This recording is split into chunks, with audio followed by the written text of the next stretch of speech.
जमीन से आसमां तक का ज्ञान चाहिए।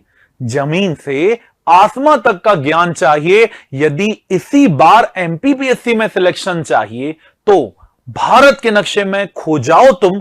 हर राज्य, हर सीमा की पहचान होनी चाहिए। नमस्कार दोस्तों, आप सभी का स्वागत है आपके पसंदीदा एमपीपीएससी उत्कर्ष चैनल पे।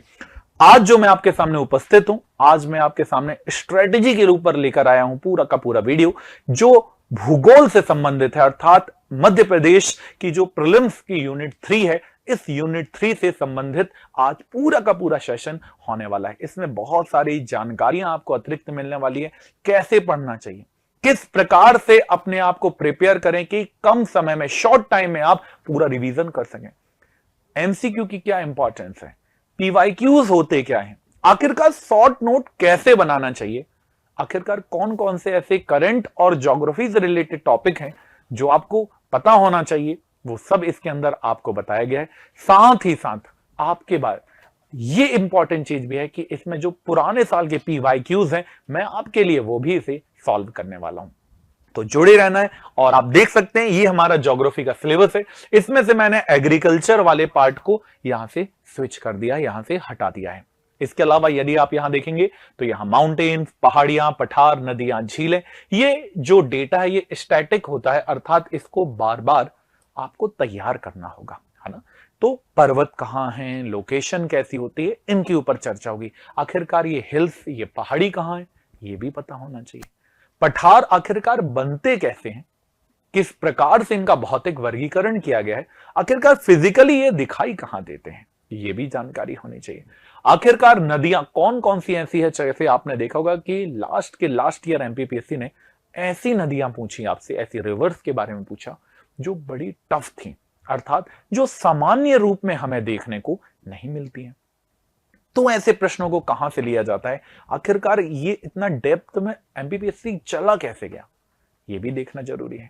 इसके अलावा लेक्स, ऐसी कौन कौन सी झीलें हैं जो अभी वर्तमान में इंपॉर्टेंट है, कौन कौन सी ऐसी झीलें हैं जहां प्रदूषण का लेवल, पॉल्यूशन का लेवल बहुत ज्यादा हाई दिखाई दे रहा है, इनके ऊपर होगा। फिर लगातार जो बदल रहा है क्लाइमेट, जलवायु घटना, एलिनो क्या है, लालिनो क्या है, दक्षिणी दोलन, वेस्टर्न डिस्टर्बेंस, क्लाइमेट चेंज के परिणाम क्या होंगे, इनके ऊपर सिलेबस दिखता है। फिर नेचुरल रिसोर्सेज है, फिर डिजास्टर है, और पॉपुलेशन के ऊपर दिखाई देता है। एग्रीकल्चर को वहां से हटाए, वो इकोनॉमी में हमने इसे जोड़ दिया है।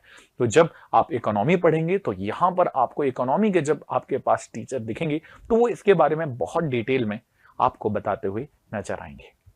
तो शुरू करते हैं इसी कारवां को कि आखिरकार जब आप तैयारी कर रहे हैं, वैसे आपकी तैयारी बहुत अच्छी होगी, पर इस अच्छी तैयारी को और अच्छा कैसे करें, क्योंकि अधिकांश विद्यार्थी इसलिए भी पढ़ते हैं कि सर मेरा कट ऑफ क्लियर हो जाए, बस कट ऑफ निकल जाए मेरा तो मेरा काम हो जाएगा। पर क्या आपको भी यही करना है? जी नहीं, आपको ऐसी तैयारी करनी है। मान लेते हैं कि हर बार एमपीपीएससी 5 ऐसे क्वेश्चन देती है जो आउट ऑफ होते हैं, जिन्हें मान लेते हैं कि वो गलत कर देती है। तो 95 क्वेश्चन तो ऐसे हैं ना जिसे देखना है, जिसे जानकारी आपको होनी चाहिए। तो इस 95 क्वेश्चंस में से आप ऐसा क्या करें कि आप 85 से 90 क्वेश्चन तक सही कर पाएं। इसके लिए ही स्ट्रेटेजी वीडियो ज्योग्राफी से रिलेटेड दिखाई देता है कि ज्योग्राफी में हर बार जो 10 से 15 क्वेश्चन आ रहे हैं, ये कहां से आ रहे हैं, आखिरकार ऐसे कौन से क्वेश्चन हैं कि हम फैक्चुअल डेटा को कैसे देखें। तो एक तरफ से मैं आपसे बहुत सारे व्यूजन और बहुत सारे व्यूज पे बात करने वाला हूं। तो बस लगे रहिएगा, जुड़े रहिएगा और लास्ट तक जरूर देखिएगा जब एग्जाम हो जाएगा ना, जब फाइनल आप प्री देकर आ जाएंगे, तब फिर से मैं इसमें बात करूंगा कि देखिए आपको इस वीडियो में मैंने पूरी जानकारी दी थी कि आप अच्छे से देखिए, आप इसको अच्छे से समझ लीजिए और इन टॉपिक्स को तो रामबाण के जैसे आप तैयार करके जाइए और देखिएगा लंका जैसी बड़ी चीज जो है उसका अंत होगा। जो गरीबी है, जो आप देखते हैं बेरोजगारी है, ये जो रावण रूपी संरचना है, इसका वध तभी हो सकता है जब आप अच्छी तैयारी करके जाएंगे। और ये कर पाए तो दोस्तों विश्वास मान के रखिए, जो आपने सोचा है, जो आपने सपना देखा था, उसे हकीकत में बदलने का यही वो समय है जो अब आपके सामने दिखाई देता है। तो बस जो मेहनत कर रहे हैं, बस लगे नहीं रहना है, उसको और अच्छा कैसे कर सकते हैं इसके ऊपर बात करनी है, और इसी के ऊपर हम चल रहे हैं। तो चलते हैं एक एक टॉपिक पे बात करते हैं कि आखिरकार कहां से पकड़ें और कहां से जो कट ऑफ है उससे भी ज्यादा नंबर लाके अपने आप को सिक्योर कर लें, ताकि ये सोचना ही ना पड़े कि क्या कट ऑफ क्वालिफाई कर पाएंगे या नहीं कर पाएंगे। 5 क्वेश्चन ज्यादा था, 10 नंबर ज्यादा लेकर चलिए ना, तो सोचने का विषय ही खत्म हो जाएगा। और जब सोचना नहीं पड़ेगा कि कट ऑफ होगा कि नहीं होगा क्वालिफाई, तो आप मेंस में उसी दिन से अगले दिन से लग जाएंगे। और जब लगेंगे तो फिर आपके अंदर भी एक नाभिकीय संलयन की प्रक्रिया होगी, क्योंकि आपको पता है कि इस बार प्रीलिम्स तो निकल के रहेगा। और जब ये पता होता है तो अंदर ज्ञानार्जन, लिखने की शैली, सीखने की शैली और तेज हो जाती है। तो चलते हैं क्या क्या चीजें ऐसी है जो आपको पता होनी चाहिए। तो इसमें सबसे पहले आता है कि हमको सबसे इंपॉर्टेंट सिलेबस को समझें। 80 से 85% ऐसे विद्यार्थी, आप भी आज ही चेक कर लीजिए, जब ये वीडियो देख के खत्म हो ना, तभी आप अपने पड़ोसी से पूछिए क्या आपको ये सिलेबस याद भी है। ये तो केवल ज्योग्राफी का सिलेबस है, क्या आपको ये सिलेबस याद भी है जो पूरे यूनिट 10 तक है, 1 to 10? क्या आपको उंगलियों में सिलेबस याद है कि ज्योग्राफी की तीसरी रैंक किस बेस पर होती है, ज्योग्राफी का लास्ट पॉइंट किस चीज पर है? क्या याद है? और यदि याद है तो सबसे पहला और सबसे महत्वपूर्ण कदम आपने पार कर लिया है, जो है आधार, जो है बेस। तो सबसे पहले हमें यही करना है दोस्तों कि हमें अपने सिलेबस को समझना है, क्योंकि अभी अभी सिलेबस चेंज हुआ है, आपने देखा। तो जब सिलेबस चेंज होता है ना, तो सिलेबस के बाद जो नई चीजें जुड़ी होती हैं उससे क्वेश्चन ज्यादा पिक किए जाते हैं, करंट से क्वेश्चन ज्यादा लिए जाते हैं। तो अब तो पूरी एक यूनिट करंट के ऊपर दिखती है, नेशनल और इंटरनेशनल करंट के ऊपर दिखती है। इसमें हिस्ट्री है, पॉलिटी है, ज्योग्राफी है, इन्वायरमेंट है, इकोनॉमी है, ये सभी के रिलेट भी दिखाई देते हैं। तो सबसे पहला काम क्या करना है? तो सबसे पहला हमें काम यहीं से करना है कि हमें सिलेबस को बहुत डेप्थ में पढ़ना है। और यदि सिलेबस बनता है तो हमें यह पता चल जाएगा कि क्या पढ़ना है और क्या नहीं पढ़ना है। दूसरी चीज, पढ़ लिया है तो क्या पढ़ के अंत हो जाता है? तो आंसर है नहीं। पढ़ने से केवल खत्म चीजें नहीं होती हैं, इसके बाद पीवाईक्यूज को हल करना है। इसके अलावा हमें यह भी देखना है कि प्रश्नों की प्रकृति किस प्रकार की है, आखिरकार प्रश्न किस प्रकार से आते हुए दिखाई दे रहे हैं। ये दूसरी विषय इंपॉर्टेंट चीज हो जाती है कि पीवाईक्यूज जो पुराने पास्ट में आए हुए है ना, जो क्वेश्चंस हैं उन्हें हमें जरूर करना है। और यदि आपने ये कर लिया तो आप मान के चलिए आपको एक ट्रेंड समझ में आ जाएगा कि आखिरकार एमपीपीएससी चाहता क्या है, आखिरकार उनके क्वेश्चन के पूछने की प्रवृत्ति किस प्रकार से। और यदि ये हो गया तो आप समझ के चलिए कि हम लगातार जो चीज ट्रेंड में है उस ट्रेंड को पकड़ ली। जैसे आप सोशल मीडिया भी तो चलाते हैं, आप रील्स देखते हैं, तो रील में आप क्या देखते हैं? जो चीज ट्रेंड में होती है। आप कपड़े भी क्या पहनते हैं? जो ट्रेंड में होते हैं। तो एग्जाम में क्वेश्चन भी क्या आएंगे? जो ट्रेंड में होते हैं। तो बस लग जाना है और शुरू कर देना है उस सिलेक्शन की ओर जो आपने सपना बचपन में देखा था। अब उस बचपन के सपने को हकीकत में बात करना है, उसे बदलना है हकीकत में। तो यदि हकीकत में किसी चीज को बदलना है तो करना क्या होगा? तो करना वही होगा कि लगातार आपको पढ़ना होगा, निरंतर पढ़ना होगा। और सोच कर देखिए ना, एक ही बार तो सिलेक्शन चाहिए, मात्र सिंगल एक बार सिलेक्शन चाहिए, और उसके बाद आप मध्य प्रदेश शासन के पदाधिकारी हो जाएंगे। और जब आप पदाधिकारी हो जाएंगे तो फिर आपके जितने भी किए गए पूर्व कार्य हैं वो सब शून्य से माने जाएंगे। आपने कितना पढ़ा, कहां से पढ़ा, घर वाले क्या बोलते थे, बाहर वाले क्या बोलते थे, सभी चीजें शून्य हो जाएंगी। तो करना शुरू कर दीजिए। ये बहुत महत्वपूर्ण है कि आपको पीवाईक्यूज करने हैं। इसके अलावा क्या पीवाईक्यूज को हम किस प्रकार से करें? आपके मन में बार बार प्रश्न आता होगा, आप करते भी होंगे, पीवाईक्यूज लगाते भी होंगे, तो फिर उसमें काम कैसे करना है? तो पीवाईक्यूज को क्या करिए, जो टॉपिक आपने पढ़ा है केवल उसी टॉपिक को आप क्या कीजिए, आगे जाइए और उस टॉपिक के ही क्वेश्चंस को हल कर लीजिए। क्योंकि जब आप टॉपिक के क्वेश्चन हल करते हैं तो आपका कॉन्फिडेंस बढ़ता है। ये मान लेते हैं कि आज आपने माउंटेन्स, पर्वत के क्वेश्चन पढ़ लिए, तो क्या करना है? तो पर्वत के ही आपको पीवाईक्यूज भी लगाना है ये पर्वत से रिलेटेड कौन कौन से क्वेश्चन आए, अब मैं कहां से पीवाईक्यू लगाऊं। तो इसके लिए आपके पास दो बहुत इंपॉर्टेंट चीज है, पहला है घटना चक्र, और इसी के साथ नए एडिशन में सबसे लेटेस्ट रूप में आती है अरिहंत पीवाईक्यू, अरिहंत। तो दोनों में से जो भी आपको ऑप्शन लगता है आप इनमें से ले सकते हैं। अरिहंत लेटेस्ट पैटर्न में आई हुई है तो उसमें ज्यादा नई चीजें आपको दिखाई दे देंगी। अब चलते हैं आगे की ओर। क्या अलग अलग बुक को पढ़ें या एक ही बुक को पढ़ें? आता है ना, जब आप तैयारी कर रहे होते हैं, जब आप बैठ के कहीं स्टडी कर रहे होते हैं, आप लाइब्रेरी में होते हैं, आप घर में पढ़ रहे होते हैं, जब भी आप अपने दोस्तों से मिलते हैं तो दोस्त से बात करते हैं कि भाई तू किस किताब से पढ़ रहा है, बहन तू किस किताब से पढ़ रही है, तो बात आती है कि मैं तो इससे पढ़ रहा हूं। भाई इससे क्वेश्चन बनता ही बनता है और बहुत शानदार लैंग्वेज में ये लिखा हुआ है। तो क्या करना है? तो यही करना है कि भाई बुक्स को बार बार चेंज नहीं करना है, और लास्ट टाइम में तो बिल्कुल नहीं। 5 बुक को एक बार पढ़ने से अच्छा है एक बुक को 5 बार पढ़ा जाए। याद रखिएगा, 5 बुक को एक बार पढ़ने से अच्छा है एक बुक को 5 बार पढ़ा जाए। तो ये चीजें आपको रामबाण सिद्ध होगी, आपके लिए बहुत महत्वपूर्ण सिद्ध होने वाली है। अब बुक्स तो पढ़ ली, क्या बहुत सारी बुकों का बंडल लगा लेना चाहिए? तो आंसर है बिल्कुल नहीं। आप किसी स्टैंडर्ड बुक को लीजिए, क्योंकि स्टैंडर्ड जब आप बुक को लेते हैं तब आपके पास वो ज्ञान कौशल होता है जो आपको न केवल प्रीलिम्स निकालता है, वो मेंस के लिए भी काम आता है, आपके इंटरव्यू में भी काम आता है, और आपके सामाजिक जीवन में जहां आप रह रहे होते हैं वहां में भी आपको बहुत महत्वपूर्ण सिद्ध होकर दिखाता है।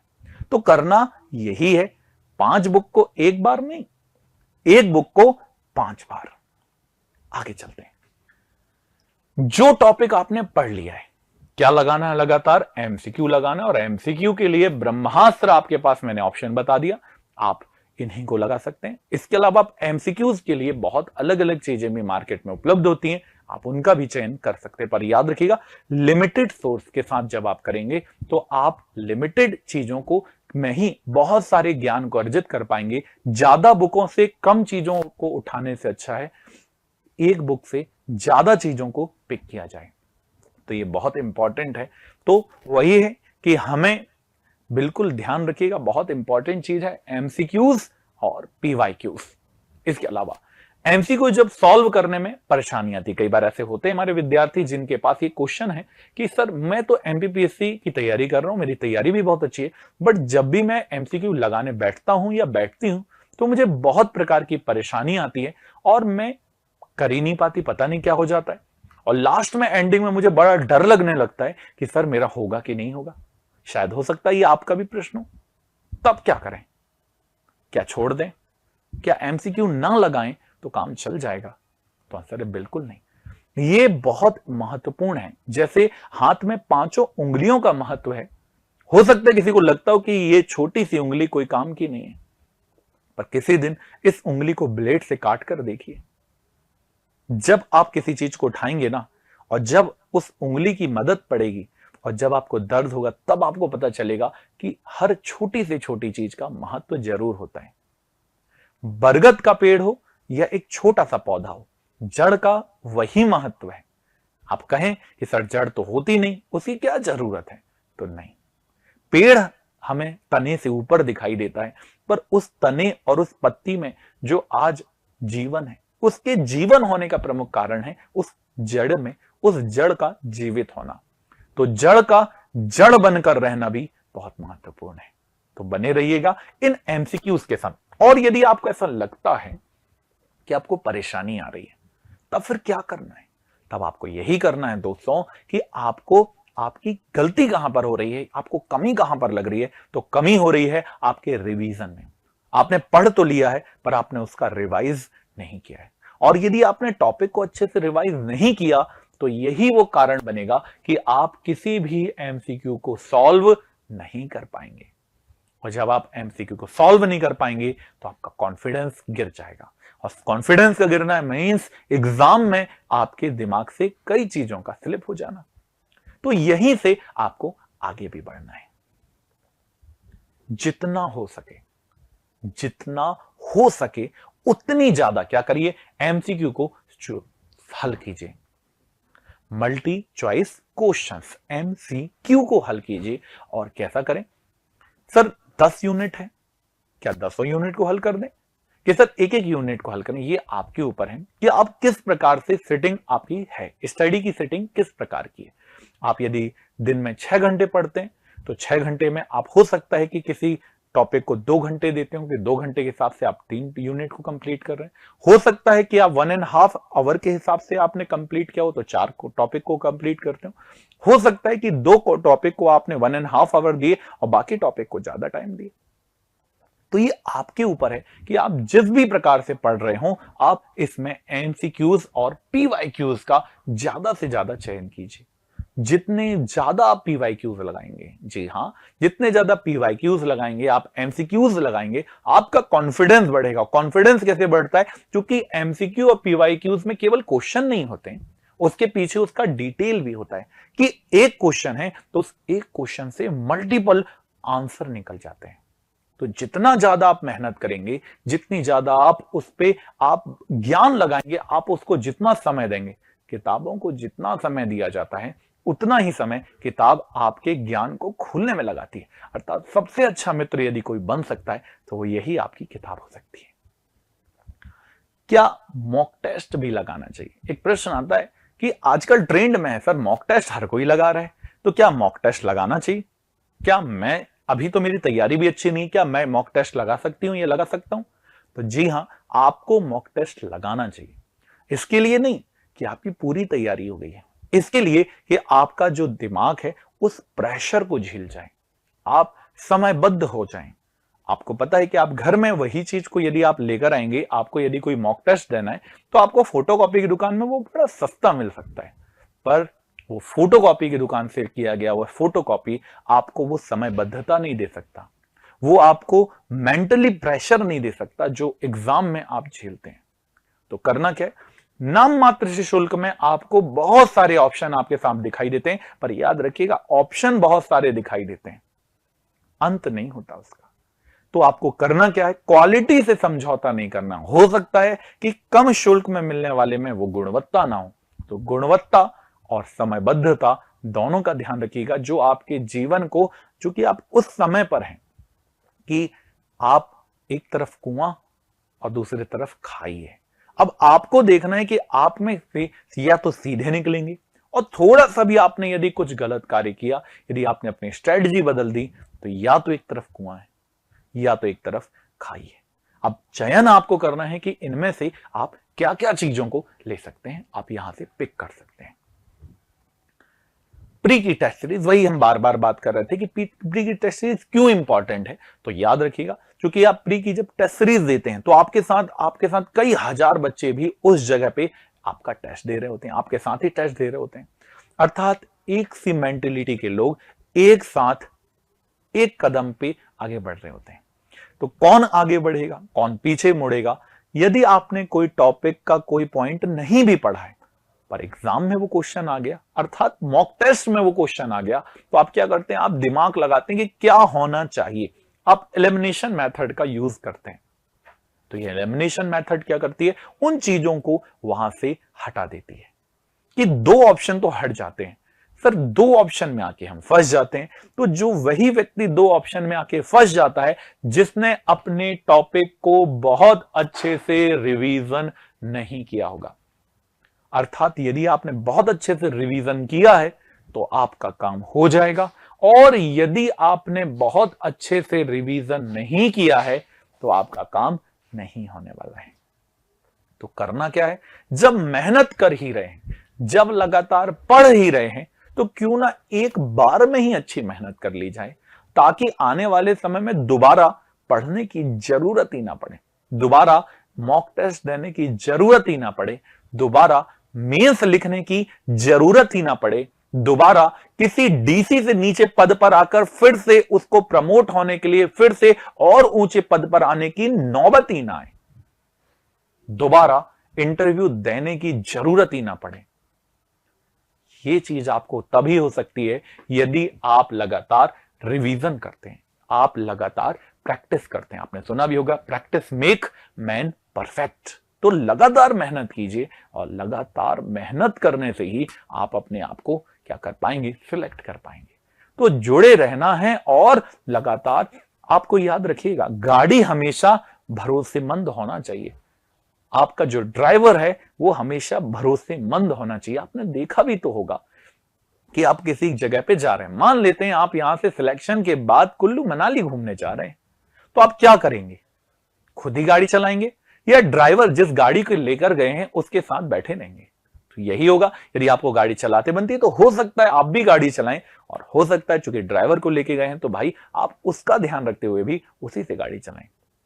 ऐसा भी कई समय ऐसा आएगा कि ड्राइवर तो गाड़ी चला रहे होंगे और आप आराम से लेट गए होंगे, अपने फैमिली के साथ आप लेट जाते हैं, या आप ही गाड़ी चला रहे हैं तो कई बार आपने देखा होगा कि आपके फैमिली के लोग आराम से लेट जाते हैं गाड़ी में। क्यों लेट जाते हैं? आप क्यों लेट जाते हैं? तो इसका कारण है वो भरोसा, कि ये भरोसेमंद है। आप हर किसी के साथ गाड़ी में नहीं बैठते। क्यों नहीं बैठते? ये भरोसा है। तो याद रखिएगा, यही वो महत्वपूर्ण चीज है और यही वो उत्कर्ष, आपका वो भरोसा है जो 22 साल से आपके साथ लगा हुआ है, आपके हर कदम से कदम मिलाकर चलता है। और एमपीपीएससी के लिए भी अब सबसे रिलायबल, सबसे न्यूनतम शुल्क में सबसे अच्छी गुणवत्ता देने का काम उत्कर्ष क्लास की है। तो लगातार देखना है और लगातार मेहनत भी करते रहनी है। चलते हैं आगे की ओर कि कहां से पढ़ें। तो ये स्ट्रेटेजी जो आपके दिमाग में आती है कि सर लगातार ऐसे क्वेश्चन आते हैं कि मुझे तो समझ ही नहीं आते, मैं कहां से कर दूं।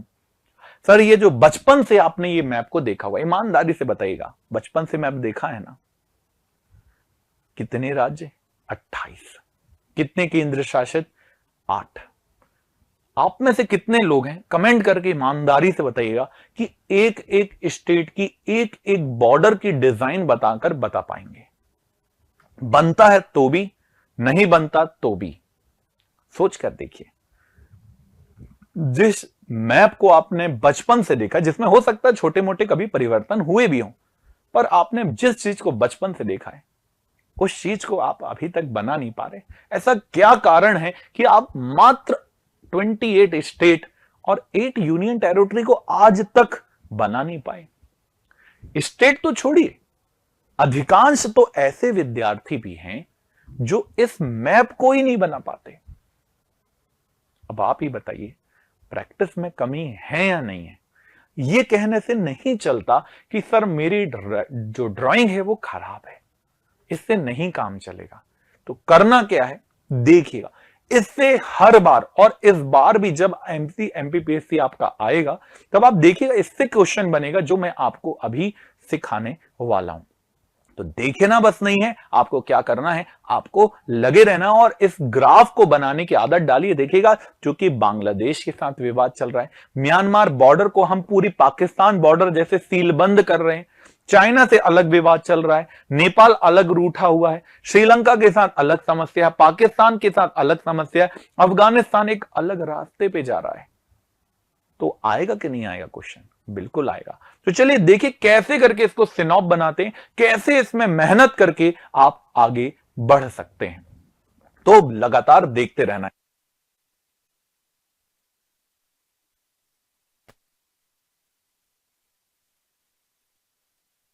चलिए, तो ये है हमारा इंडिया, ये है इसका लेफ्ट साइड, ये है इसका राइट साइड। तो सबसे पहले देखिएगा, आप हो सकता है जब आप इस मैप को बना रहे हो तो लेफ्ट और राइट करने पर एरिया छोटा और एरिया बड़ा हो जाए। क्षेत्रफल में हो सकता है कोई राज्य छोटा बन जाए या हो सकता है कोई राज्य बड़ा हो जाए, पर उसकी चिंता नहीं, आप बॉर्डर लाइन को समझिएगा। यहां से एक लेफ्ट पॉइंट बनाया है, यहां से एक राइट पॉइंट बनाया है। सबसे पहला काम क्या करना है, इसको आपस में जोड़ लेना है। क्लियर है? अब जब आप जोड़ लिए तो यहां से इस पॉइंट पे ना मिलाकर इससे थोड़े नीचे दो पैरेलल, दो समानांतर लाइन खींच देनी है। अब जब आप इसमें दो पैरेलल, दो समानांतर लाइन खींच देंगे तो क्या होगा, तो यहां पर जो ये स्टेट बनेगा ये हो जाएगा हिमाचल प्रदेश, और जो दूसरे बाजू में आपको स्टेट दिख रहा है ये स्टेट कौन सा हो जाएगा, तो ये स्टेट हो जाएगा उत्तराखंड। अब जो ऊपर का इलाका बचा, जो रिमेनिंग आपका पार्ट बचा, ये कैसे बनाएंगे? तो ये हिमाचल के मिडिल से एक लाइन यहां हम ड्रॉ कर देंगे और इसके लेफ्ट वाले साइड में ये जम्मू कश्मीर है और ये जो राइट वाला इलाका है ये आपको लद्दाख दिखाई देता है। आराम से देखिएगा, जल्दबाजी में गलत मत कीजिएगा। आपको भरोसा रखना है खुद पे कि आप ये सीख के जाएंगे और आज की आज जब आप वीडियो को देख रहे होंगे तो आज अपने आप को सिद्ध तभी मानेंगे तब आप इंडिया के मैप को फाइनली भरोसे के साथ बना के दिखाएंगे। और सबसे पहला काम करना है, ये स्टेट तो आप बाद में बनाएंगे, पहले एक भरोसेमंद इंडिया को बना के दिखाना है। आज तो आत्मसम्मान की बात कर दी है मैंने, आज तो भाई साहब आपके आत्मसम्मान की बात है। जो एक डिप्टी कलेक्टर, एक अधिकारी बनने वाला है, वो आज मुझे मैप बना के ही दिखाएगा। ऐसा नहीं कि वीडियो देखते देखते पूरा वीडियो देखिएगा, उसके बैच उठना नहीं है, मैप बना के दिखाना है। और जब आप मैप बना लें, खुद पे भरोसा हो जाए, तो एक कमेंट जरूर नीचे करना है कि सर आज आत्मविश्वास बढ़ गया है, सर आज बना के दिखा दिया जो आज इतने सालों में 20, 22, 25, 26, 30 सालों में आज तक जो नहीं हुआ वो आज करके दिखा दिया सर। अर्थात आप सोए हुए हनुमान हैं, आप सोए हुए हनुमान हैं जिसे केवल जगाने की जरूरत है। और अब आप तो जाग चुके हैं, तो बस लगे रहिएगा। तो यहां पर देखिए 2 राज्य और 2 यूनियन टेरिटरी बनकर रेडी हो गए हैं। अब क्या करना है, थोड़े से नियर बाय एक लेफ्ट पॉइंट लिया है, एक यहां राइट पॉइंट लिया है, आपस में इसे कनेक्ट कर दिया है। अब जब कनेक्ट कर दिया तब क्या करना है, तो जब कनेक्ट किया तो हिमाचल के मिडिल से यहां पर से एक लाइन बनाई और ये बना पंजाब। क्या बन गया? पंजाब। इसके बाद हिमाचल और उत्तराखंड की जो लाइन थी इसी को आगे बढ़ाया तो यहां पर बना ये हरियाणा। पंजाब, हरियाणा। थोड़े से दूर इसे ले गए तो ये आगे बढ़कर ये दिखाई देता है उत्तर प्रदेश, जिसे कहते हैं यूपी। यूपी के बाद की जो रिमेनिंग पार्ट है इसे बचे हुए को 2 भाग में बांटना है। जो बचा हुआ इलाका इसके ऊपर है बिहार, नीचे है झारखंड और रिमेनिंग जो पार्ट है, जो बचा हुआ भाग है, ये दिखाई देता है वेस्ट बंगाल के रूप में, पश्चिम बंगाल के रूप में। बताइए, सरल है? बस इतना कठिन था कि अभी तक आपने इस विषय में सोचा नहीं था, और सोचा नहीं था तो कठिन लग रहा था। पर अब सरल क्यों लग रहा है? तो सरल इसलिए लग रहा है क्योंकि अब आप सीख रहे हैं, अब आप सीखने के उद्देश्य से आए हैं।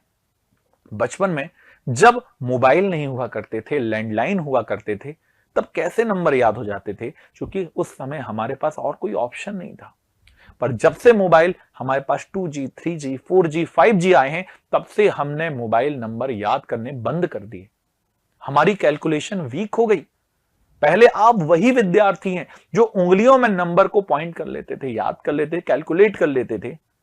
और आज एक समय है कि आप, चूंकि आपने उसकी प्रैक्टिस नहीं की, इतनी चीजें बताने का आशय यहीं पर था। आगे चलते हैं। अब थोड़े बड़े इलाके में लेना है, एक लेफ्ट पॉइंट बनाया है, एक राइट पॉइंट बनाया है। सबसे पहला काम करना है, इसको आपस में कनेक्ट कर देना है। जब मैंने इसे कनेक्ट किया तो इसके बाद बीच में आपको देखिएगा 2 मैंने कॉलम में कट के निशान लगाए हैं और तीसरा झारखंड में कट का निशान लगा दिया है। यदि मैं पहले कट को नीचे तक लेकर आ जाऊं तो यह दिखाई देता है राजस्थान, जो एरिया वाइज सबसे बड़ा स्टेट है। दूसरे नंबर पर ले आऊं तो यह दिखाई देता है मध्य प्रदेश। तीसरे नंबर पर लेकर आऊं तो यह दिखाई देता है छत्तीसगढ़। और लास्ट में यदि आ जाऊं तो सबसे पुअर स्टेट पर मिनरल के दृष्टिकोण से, खनिज के दृष्टिकोण से सबसे आगे, that is Odisha. Her bar question आता है यहां से। अब और आगे की ओर चलते हैं। अब क्या करना है, ये गुजरात है, ये तो सभी को पता है, तो गुजरात का एक पॉइंट ये बना दिया, गुजरात के नीचे एक और पॉइंट बनाया, तीसरा पॉइंट ये बनाया। तो बिंदु कितने बनाए? तो 3 बिंदु बनाए। और इन 3 बिंदुओं में फर्स्ट यहां है, सेकंड यहां है, थर्ड यहां है, तो सेकंड और थर्ड को आपस में जोड़ दिया है। अब क्या करना है? अब यही करना है कि जो छत्तीसगढ़ है, इस छत्तीसगढ़ में आपको 2 कट के निशान लगाने हैं। देखिएगा, एक कट ये लगाया है, दूसरा कट ये लगाया है। अब क्या होगा इससे? तो इससे होगा ये कि पहले छत्तीसगढ़ को कट को नीचे ले आए। देखो, मैंने किनारे नहीं कनेक्ट किया है, ये बहुत इंपॉर्टेंट है, जहां कई विद्यार्थी इसे गलत करेंगे, जो आपको गलत नहीं करना है। ये फर्स्ट कट को थोड़ा पॉइंट से दूर लाएं और इसी के पैरेलल एक और ले आएं।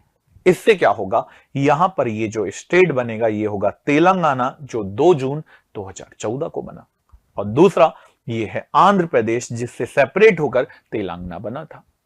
पर इसका क्या, तो ये तो हम सभी जानते हैं कि एमपी के 5 नेबरिंग स्टेट हैं, छत्तीसगढ़, यूपी, राजस्थान, गुजरात और महाराष्ट्र, अर्थात ये है महाराष्ट्र।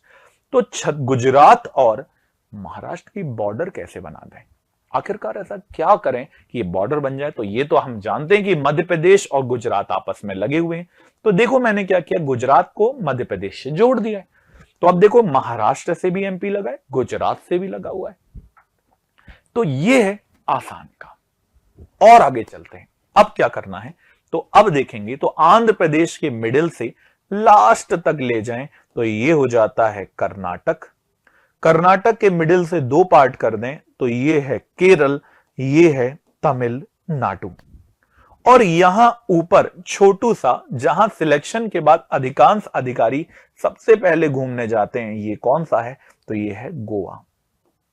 अब चेक क्या करना है, तो चेक ये करना है आपको कि क्या ऐसा तो नहीं हुआ है कि आपका गोवा तेलंगाना से टच हो गया, क्या ऐसा तो नहीं हुआ है कि आपका गोवा गुजरात से टच हो गया। हो सकता है कि किसी के मैप में प्लेट टेक्टोनिक मूव कर गई हो, प्लेट टेक्टोनिक विधि काम कर गई हो, पर ऐसा होना नहीं चाहिए।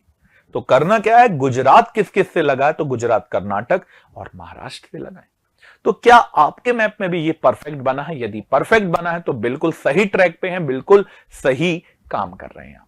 तो आगे चलते हैं, अब क्या करना है, वेस्ट बंगाल के ऊपर देखिए छोटा सा उठा हुआ निशान है, इस टो को पहले लाइन से मैंने यहां कट किया है, इसी के पैरेलल दूसरी लाइन मैंने यहां ड्रॉ की है, और इनके बीच में तीसरी लाइन ये ड्रॉ की है। आप देख सकते हैं 3 लाइन मैंने बनाई है, पर तीनों लाइन आपस में कनेक्ट होती नहीं दिखाई देती।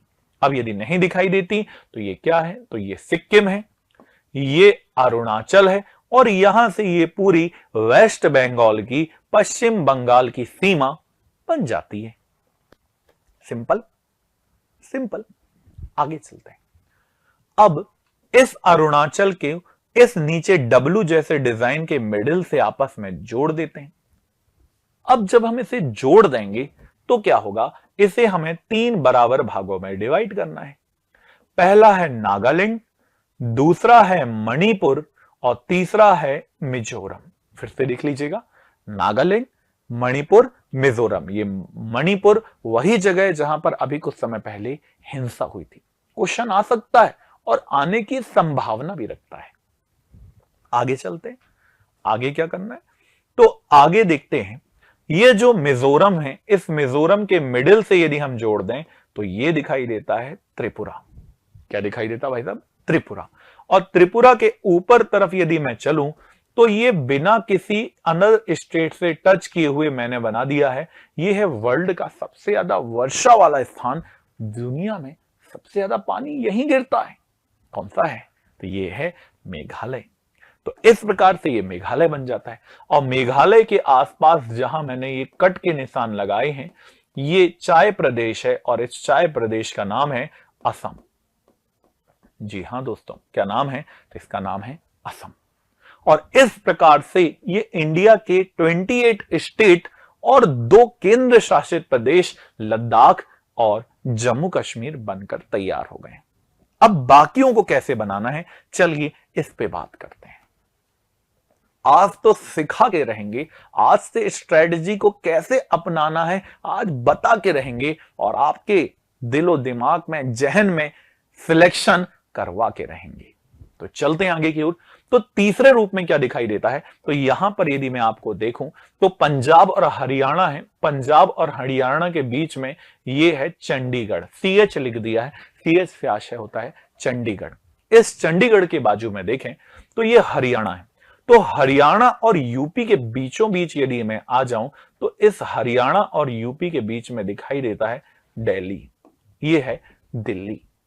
तो आप कितने हो गए, 4। कौन कौन से, लद्दाख, जम्मू कश्मीर, चंडीगढ़, दिल्ली, ये हो गए 4। 5वें नंबर पर यदि मैं आ जाऊं तो एक यहां है और एक यहां है, तो इन दोनों को मिला के बनता है दमन, दीव, दादर, नागर हवेली। याद रखिएगा, अब पहले अलग अलग हुआ करते थे, अब कंबाइन होते हैं दमन दीव और दादर नागर हवेली। तो दमन दीव, दादर, नागर हवेली बहुत इंपॉर्टेंट है। अब चलते हैं आगे की ओर। यहां पर यदि आप जाएंगे तो ये है, अब टूरिज्म के लिए विकसित हो रहा है, ये है लक्षद्वीप। और यहां पर हमारे लिए ज्योग्राफिकल इंपॉर्टेंस से बहुत इंपॉर्टेंट अंडमान और निकोबार। तो इस प्रकार से अब एक बार काउंट कर लेते हैं।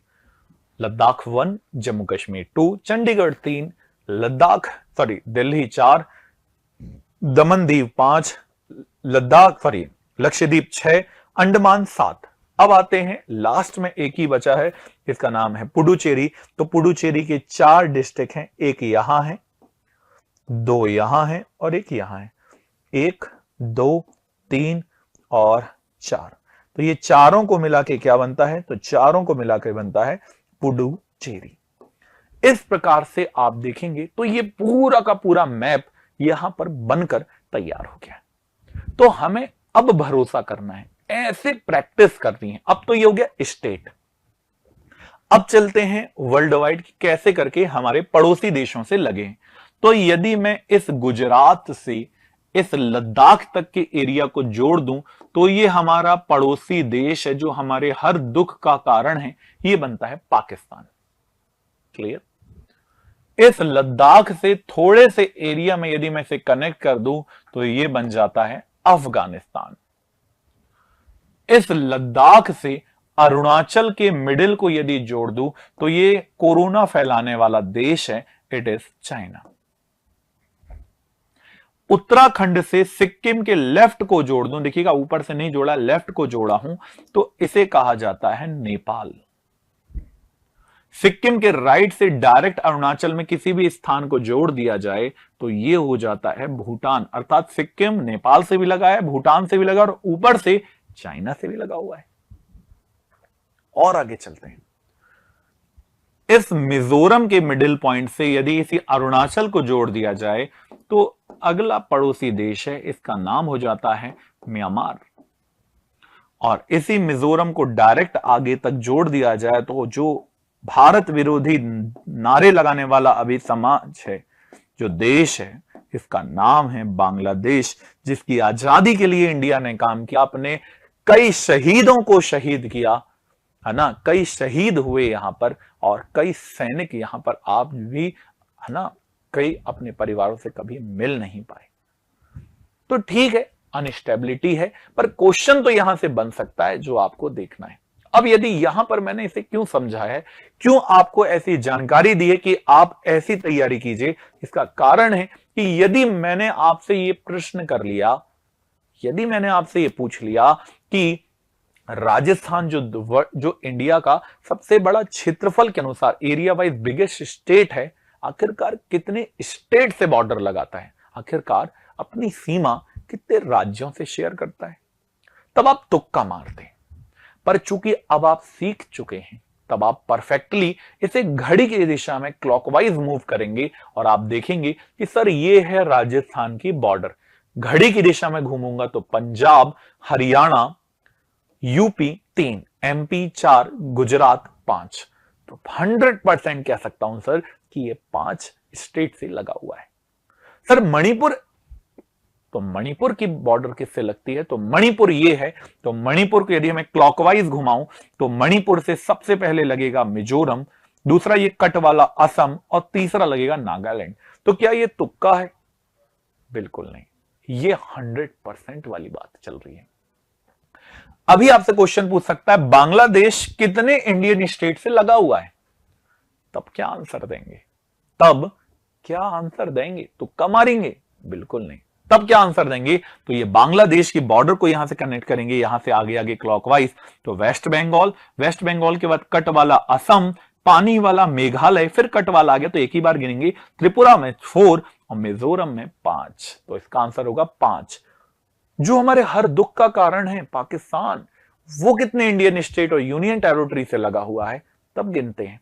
देख के गिन के बताइए, सोच के बताइए, देखिए ना कितना हो रहा है। गुजरात 1, राजस्थान 2, पंजाब 3, तो यहां से लेकर यहां तक आ गए। अब जम्मू कश्मीर 1 और लद्दाख 2, अर्थात 3 + 2 5 ही है, पर 3 राज्य और 2 केंद्र शासित बन जाते हैं। ऐसे पढ़िए ना, तब मजा आएगा। भारत की सबसे छोटी बॉर्डर अफगानिस्तान के साथ है, और अफगानिस्तान इंडिया के किस स्टेट या यूनियन टेरिटरी से अपनी बॉर्डर शेयर करता है? कमेंट करके बताइए ना, मुझे मैसेज में देखकर पता चलेगा कि कितने अधिकारियों ने इसे पूरी गहनता से लिया है, तल्लीनता से पढ़ाई की है और आंसर दे रहे हैं, अर्थात लगे हुए हैं और बिल्कुल मेहनत करके इस बार सिलेक्ट होने को दिखाएंगे भाई साहब कि सर सपना देखा था ना, हकीकत में बदल दिया है। और देखिए अब मैं आपके सामने हूं, तो बिल्कुल आपके जैसे ही होनहार विद्यार्थियों की तलाश है। लगे रहिए, मेहनत करते रहिए। तो ये आपने सीख लिया, ये तो बना बनाया मिल जाएगा, पर आप इनको कैसे बनाएंगे, आप आखिरकार ये कैसे बनाएंगे? तो अब आपने सीख लिया इंडिया का मैप बनाना भी, इंडिया के स्टेट भी, इंडिया के यूनियन टेरिटरीज भी, इंडिया के नेबरिंग कंट्रीज भी। तो ऐसे करके कंसाइज करके पढ़िए ना। और जब आप ज्योग्राफी को ऐसे पढ़ते हैं तो आपको हर चीज बनती है, मेहनत आपकी सफल होती है। तो जुड़े रहना है। तो क्या केवल मैप बनाने से, प्रैक्टिस करने से ज्योग्राफी निकल जाएगी? नहीं भाई, ज्योग्राफी एक ऐसा सब्जेक्ट है जो आपके साथ साथ चलता है। वो केवल आपकी पढ़ाई की टेबल में शामिल नहीं होता, वो आपके संग संग चलता है।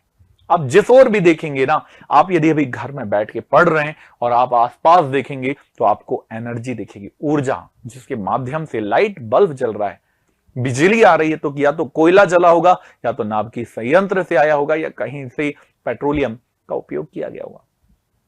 लकड़ी देखते हैं, लकड़ी वन है। कौन सी लकड़ी है, किस प्रकार की है, किस क्लाइमेट में आती है, गर्मी लग रही है कि ठंडी लग रही है? तो ये ज्योग्राफी में जलवायु में आ जाता है। आप आसपास में देखते हैं कि कुछ भोजन कर रहे हैं, तो आखिरकार क्या भोजन कर रहे हैं? रबी की, खरीफ की, जायद, आखिरकार किस मौसम की फसल है वो? आपने कंप्यूटर का उपयोग किया है, कंप्यूटर का उपयोग किया है तो इंटरनेट है, इंटरनेट चल रहा है तो कैसा इंटरनेट है?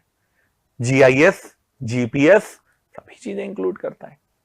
करंट क्या है, मिट्टी कैसी है, मिट्टी किस प्रकार की चट्टान से बनी है? आखिरकार आप घर से बैठ के पढ़ रहे हैं या इंदौर या किसी बाहर रहकर पढ़ रहे हैं?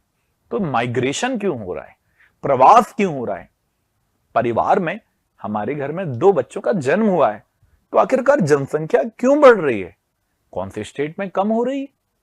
जब आप इन तरह के प्रश्नों को देखते हैं ना, तो आप जहां जहां चलते हैं, आप जहां जहां जाते हैं, चाहे खुशी का त्यौहार हो या गम की बात हो, सब चीजों में ज्योग्राफी आती है। अर्थात बच्चे के जन्म से लेकर किसी व्यक्ति के मृत्यु तक, अर्थात जन्म प्रमाण पत्र से लेकर मृत्यु प्रमाण तक, जन्म और मृत्यु के बीच में ज्योग्राफी रहती है कि आखिरकार जन्म किस लोकेशन, किस जिले के किस अस्पताल में हुआ, और आखिरकार मृत्यु कब, कहां और किस कारण से कहां पर हुई। तो ये सब चीजें ज्योग्राफी के अंतर्गत आती है।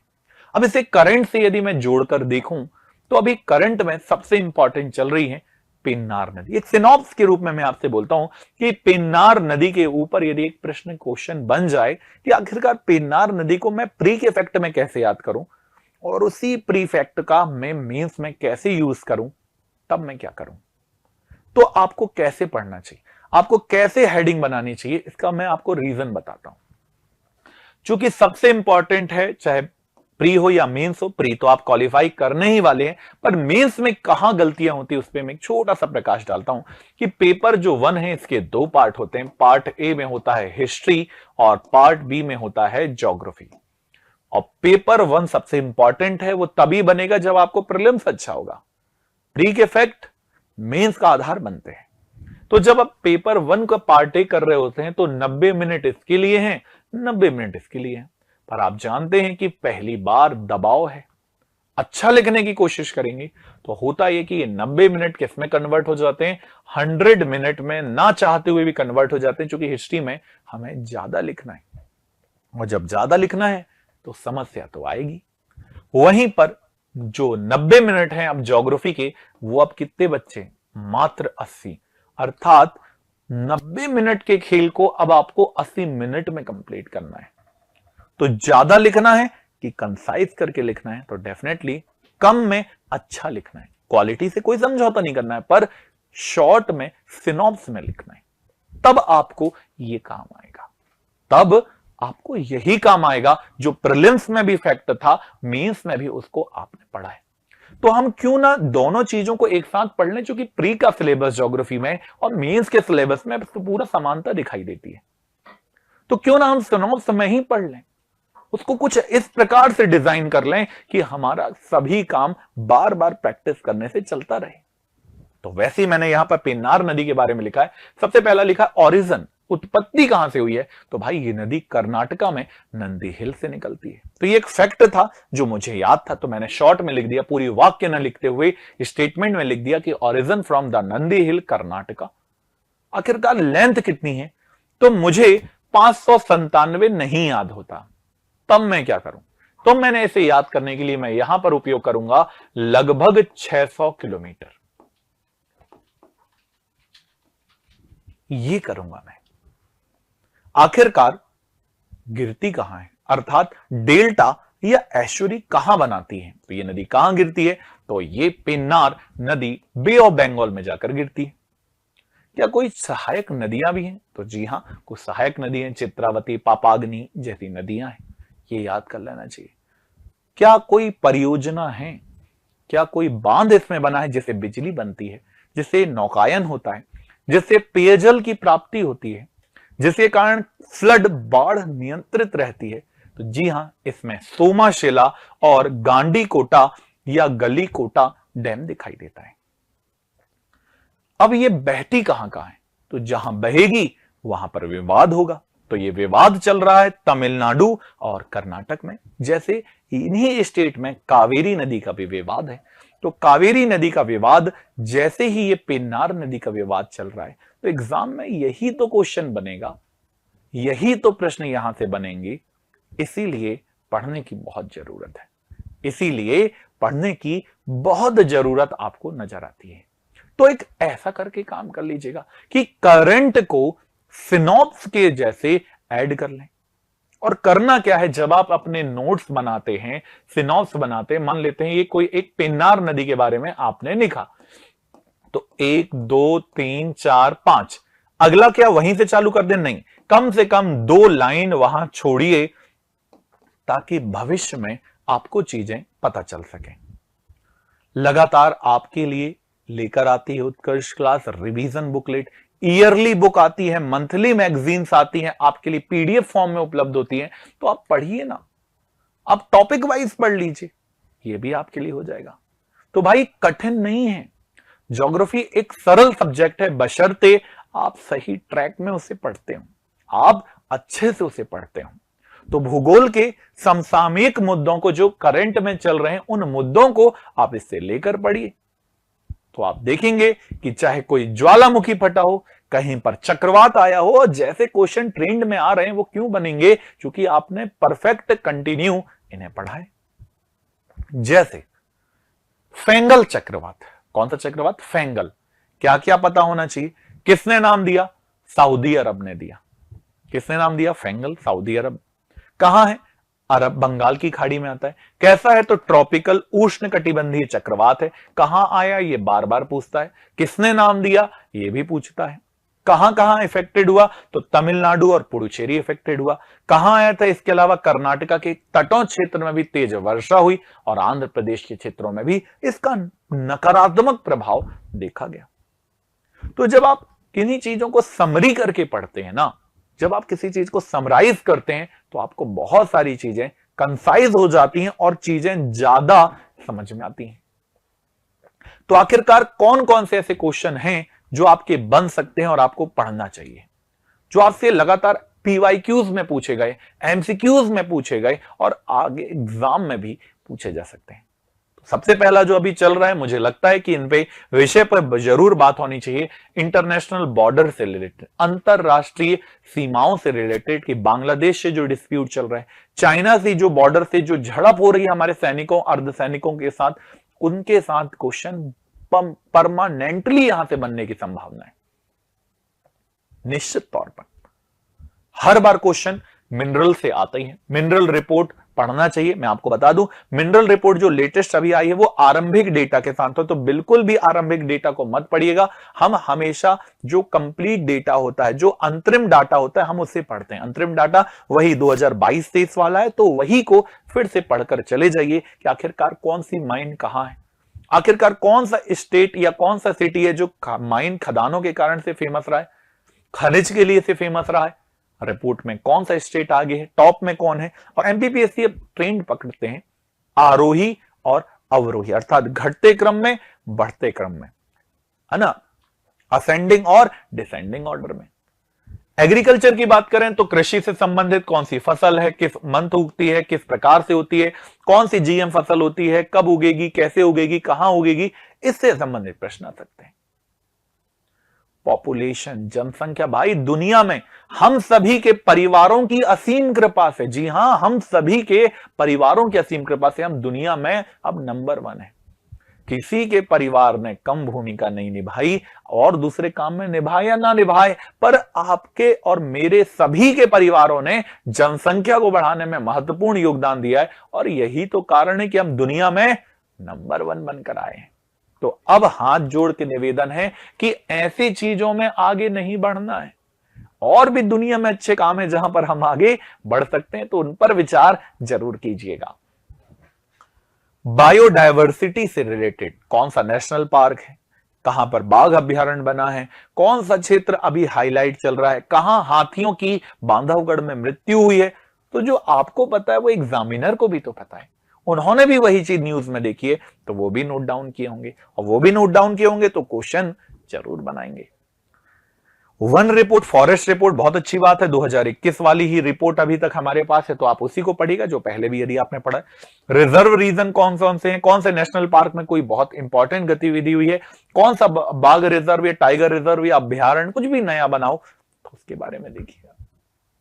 जब आप देखेंगे तो अपने आप आपको चीजें और अच्छी समझ में आएगी। आखिरकार एग्जाम में सिलेबस में जुड़ा हुआ है नेचुरल रिसोर्सेज और डिजास्टर। जी हाँ, नेचुरल डिजास्टर, आपदा से संबंधित हर बार प्रश्न आ रहा है, हर बार स्टैटिक डेटा से प्रश्न आ रहा है, और उसके बाद भी यदि हम उसे ना पढ़ के जाएं तो ये तो गलत हो जाएगा ना। तो पढ़िए, हर चीज आपके लिए अवेलेबल है, तो पढ़िएगा। आखिरकार कौन सा साइक्लोन है, किसने नाम दिया और कहां इफेक्ट किया, और यदि ये 3 चीजें याद है तो 2 मार्क का प्रश्न भी बन जाएगा, प्रीलिम भी क्लियर हो जाएगा। अर्थात सोने में सुहागा की कंडीशन आपकी बनकर तैयार हो जाएगी।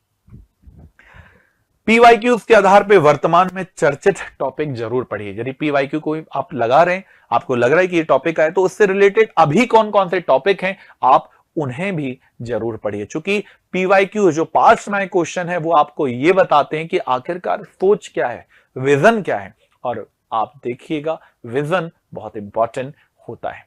क्या क्या पढ़ना चाहिए, एक बार मैं आपको हेडिंग जरूर बता देता हूं कि इन टॉपिक्स को आप जरूर पढ़ के जाइएगा जो आपके एग्जाम में रामबाण सिद्ध होने वाला है। तो सबसे पहले पेन्नार रिवर या पेन्नार नदी का जो विवाद है, इसे पढ़कर जाइएगा। इसके अलावा हाई सागर सी जो 200 नॉटिकल मील के बाहर होता है, उस रीजन को जरूर पढ़ के जाइएगा। मोंगला पोर्ट क्या है, आखिरकार क्यों आज हाईलाइट हुआ है। इसके अलावा वधवन या वधावन जो बंदरगाह है, ये क्यों फेमस है। टूना मछली अंडमान निकोबार में मिल गई है, तो ये क्यों इंपॉर्टेंट, दुनिया की सबसे महंगी मछली होने का श्रेय क्यों है, और भारतीय मछलियों को, जो भारतीय टूना है उसे उतना पैसा में क्यों नहीं खरीदा जाता, पता होना चाहिए। हॉर्नेबल उत्सव अभी अभी मना है नागालैंड में, आखिरकार क्या है, कब हुआ, मोदी जी कब गए थे, क्या इंपॉर्टेंट भूमिका है, हॉर्नेबल आखिरकार क्या है, पक्षी कौन सा है आखिरकार, ये पता होना चाहिए। आखिरकार रेलवे की सबसे लंबी सुरंग कौन सी बनी है, कहां बनी है, किस राज्य में है, किसने उद्घाटन किया है, और कब से कब तक बन रही है, कितनी लंबी दिखाई देती है। बैकॉल झील, जी हां, दुनिया की सबसे गहरी झील है, इसे साइबेरिया की नीली आंख भी कहते हैं, तो बहुत इंपॉर्टेंट है इसकी बात। जारवा जनजाति, वोट तो आप सभी ने, हम सभी ने दिया है, पर जारवा जनजाति के लगभग 19 लोगों ने जीवन में पहली बार वोट दिया है, इसलिए पढ़िएगा। वोट क्या होता है? एक देश एक चुनाव की जो बात पॉलिटी में चल रही है वो यहां से रिलेट की जा सकती है। एक देश एक राशन कार्ड का कृषि से रिलेट करके पूछा जा सकता है। कोन्याक जनजाति आखिरकार क्या है? आखिरकार क्यों महत्वपूर्ण रखती है, क्या महत्व रखती है जनजाति? जापान सागर क्या है? जैसे पूरा है ना, दक्षिण चीन सागर क्या है, पूर्वी चीन सागर क्या है, जापान सागर क्या है? ग्लोबल फूड सिक्योरिटी इंडेक्स, जी हां, ये पता होना चाहिए कि क्या होता है आखिरकार ग्लोबली, है ना, खाद्य सुरक्षा जो है, ग्लोबल फूड सिक्योरिटी क्या होता है आखिरकार? एराविकुलम नेशनल पार्क क्या है? आखिरकार कहां है, क्यों है और क्यों हाईलाइट रहा है, ये पता होना चाहिए। एल नीनो का इफेक्ट, भारत पे नकारात्मक की सकारात्मक, दुनिया में कहां पॉजिटिव, दुनिया में कहां नेगेटिव, आप ये भी देख लीजिएगा कि अप स्ट्रीम क्या होता है, डाउन स्ट्रीम क्या होता है, अप वेलिंग क्या होता है, डाउन वेलिंग क्या होता है, ठंडी जलधाराएं कौन कौन सी है, गर्म जलधाराएं कौन सी है जो इसके प्रभाव को और अधिक प्रभावी बनाती हैं, कौन सी जलधाराएं जो अपने आप का स्वरूप, अपना जो गुणधर्म है वो बदल देती हैं। इसके अलावा वेलिंगटन द्वीप कहां पर है, जो आर्टिफिशियल आइलैंड बना है, ये आखिरकार है कहां, क्यों इंपॉर्टेंट है, आखिरकार अभी क्यों पूछा जा रहा है, ये भी देख लीजिएगा। और भी टॉपिक्स हैं, जैसे टिमोर पिंगला नेशनल पार्क, क्यों, कहां, कैसे। मिनी स्वेज नहर, स्वेज नहर का नाम तो हम सभी ने सुना है, पर एक नई नहर बन रही है जो दुनिया की अर्थव्यवस्था में और योगदान देगी, ट्रांसपोर्टेशन को और तेज करेगी, क्योंकि 6 दिन तक जब जहाज फंसता है ना तो पूरी दुनिया की अर्थव्यवस्थाएं हिलने लगती हैं। तो मिनी स्वेज नहर क्या इंपॉर्टेंट भूमिका निभाएगी, ये भी पता करना है। मानस टाइगर रिजर्व क्या है, कहां है, क्यों फेमस है, राइनोसॉर किसे कहते हैं, अर्थात एक सींग वाला गैंडा गैंडी क्यों फेमस है, आखिरकार लुढ़क कर बांग्लादेश क्यों चले जाते हैं, आखिरकार किस जगह पर क्यों वहीं क्यों पाए जाते हैं, क्या इनके भी जो शरीर के अंग है इनकी भी तस्करी की जाती है और क्यों की जाती है, पता करना है। चक्रवात डाना जो अभी अभी आया, हाईलाइट रहा, आने की संभावना रखता है। चक्रवात फेंगल जो भी अभी आया। अरुण नदी, जी हां, अभी अभी विवाद का विषय बन गया है, असम से बाढ़ आती है, बांग्लादेश की ओर और क्या क्या प्रभाव बनती है, यह भी देखना है। अमेजन नदी जो दुनिया की सबसे लंबी नदी तो नहीं है, पर यह दुनिया की सबसे बड़ी नदी है और यह दुनिया के फेफड़े से बहती है, अर्थात अमेजन के वर्षा वनों से होकर बहने वाली नदी है। पैराग्वे नदी, ये भी दक्षिण अमेरिका में बहती है, क्यों विवाद का विषय है, आप ये भी देखिएगा। गलाथिया की खाड़ी आखिरकार कहां है, आखिरकार है क्या ये खाड़ी, इसके बारे में देखना है। चक्रवात असना या असाना क्या है, इसके बारे में देखना है। साउथ चाइना सी क्या है, दक्षिण चीन सागर क्या है। अटाकामा का डेजर्ट कहां है, कैसा है, क्यों है, इसके ऊपर आना है। गुमटी नदी क्या है, ये तो पहली बार सुन रहा हूं सर मैं, तो गुमटी नदी कहां है, या पहली बार सुनी हूं सर, तो भैया तैयारी कर रहे हैं तो करंट से ज्योग्राफी को जोड़कर जरूर पढ़ना है। बन्नी घास का है सर, आज तक तो मैंने इंडिया में गाजर घास ही सुनी है, बन्नी घास तो पहली बार सुन रहा हूं या सुन रही हूं। सुनिए, यही आपको डिप्टी कलेक्टर बनाएंगी। इसके अलावा नानकाई गर्त कहां है, आखिरकार ये ट्रेंच कहां पर स्थित है, आपको बताना है। इसके अलावा माउंट किलिमंजारो, पहले भी एमपीपीएससी पूछ चुका कि अफ्रीका में ऐसा क्या है जो 0 डिग्री के पास होने के बाद भी इसमें बर्फ जम जाती है, आखिरकार कारण क्या है। 0 डिग्री में तो कभी बर्फ नहीं जमनी चाहिए, पर यहां जम जाती है, आखिरकार रीजन क्या है। इसके अलावा वायनाड, क्यों भूस्खलन हो रहा है, एमपीपीएससी का तो सबसे पसंदीदा टॉपिक है ना, साइलेंट वैली, शांत घाटी, तो वायनाड में क्यों हो रहा है, किस कारण से हो रहा है। केजीएफ का नाम तो सुना है, रॉकी भाई का नाम सुना है, पर क्या आपने सादी सोने की खदान सुनी है, और नहीं सुनी है तो सुन के जरूर जाइएगा। जितने भी नेशनल पार्क इंपॉर्टेंट हैं इनको पढ़ के जाइएगा, जितने भी टाइगर रिजर्व बाघ अभ्यारण्य हैं इन्हें पढ़कर जाइएगा। COP29 की जो रिपोर्ट है, कहां हुआ कैसे हुआ, इसे पढ़कर जाइएगा। अंडमान और निकोबार को तो पूरा पढ़ के जाइएगा, यूट्यूब पर बहुत डिटेल में आपको पढ़ाया हुआ है, कौन कौन सी जगह के नाम बदले, कौन सी चीज क्या हुई, कैसे परिवर्तित हो रही है, क्या क्या चीज बदल रहा है, सब कुछ बता दिया है। बस एमपीपीएससी उत्कर्ष में जाके सर्च करके देखिए, आपको सब मिल जाएगा। मोदी जी कुर्सी में बैठे और एक देश डूबने लगा, तो लक्षद्वीप उठने लगा। क्या हुआ, कैसे हुआ, कब हुआ, क्या क्या चीज है, 36 में से अब 35 द्वीप क्यों बचा, एक कौन सा द्वीप डूब गया, उतरोगे तो किस आइलैंड में उतरोगे, पक्षी अभ्यारण्य बर्ड सेंचुरी कहां है, ये भी तो जानना होगा। लिटानी नदी क्या है, सर आज तक सुना ही नहीं लिटानी नदी, पढ़ना है भाई साहब, यही वो चीज है। सीजीडब्ल्यूए क्या है, तो केंद्रीय भूजल प्राधिकरण की रिपोर्ट क्या कहती है, आपको यह भी देखना है। इसके अलावा माउंट मैरापी, जी हां, अनेक चीजें ज्वालामुखी से रिलेटेड हैं, तो आपको यह भी देखनी है ना। इसके अलावा कहां पर आया, तो किलाउआ, तो कहां पर वॉल्केनो है, कैसे हुआ, कब हुआ, कैसे हो रहा है, आपको यह भी देखना है।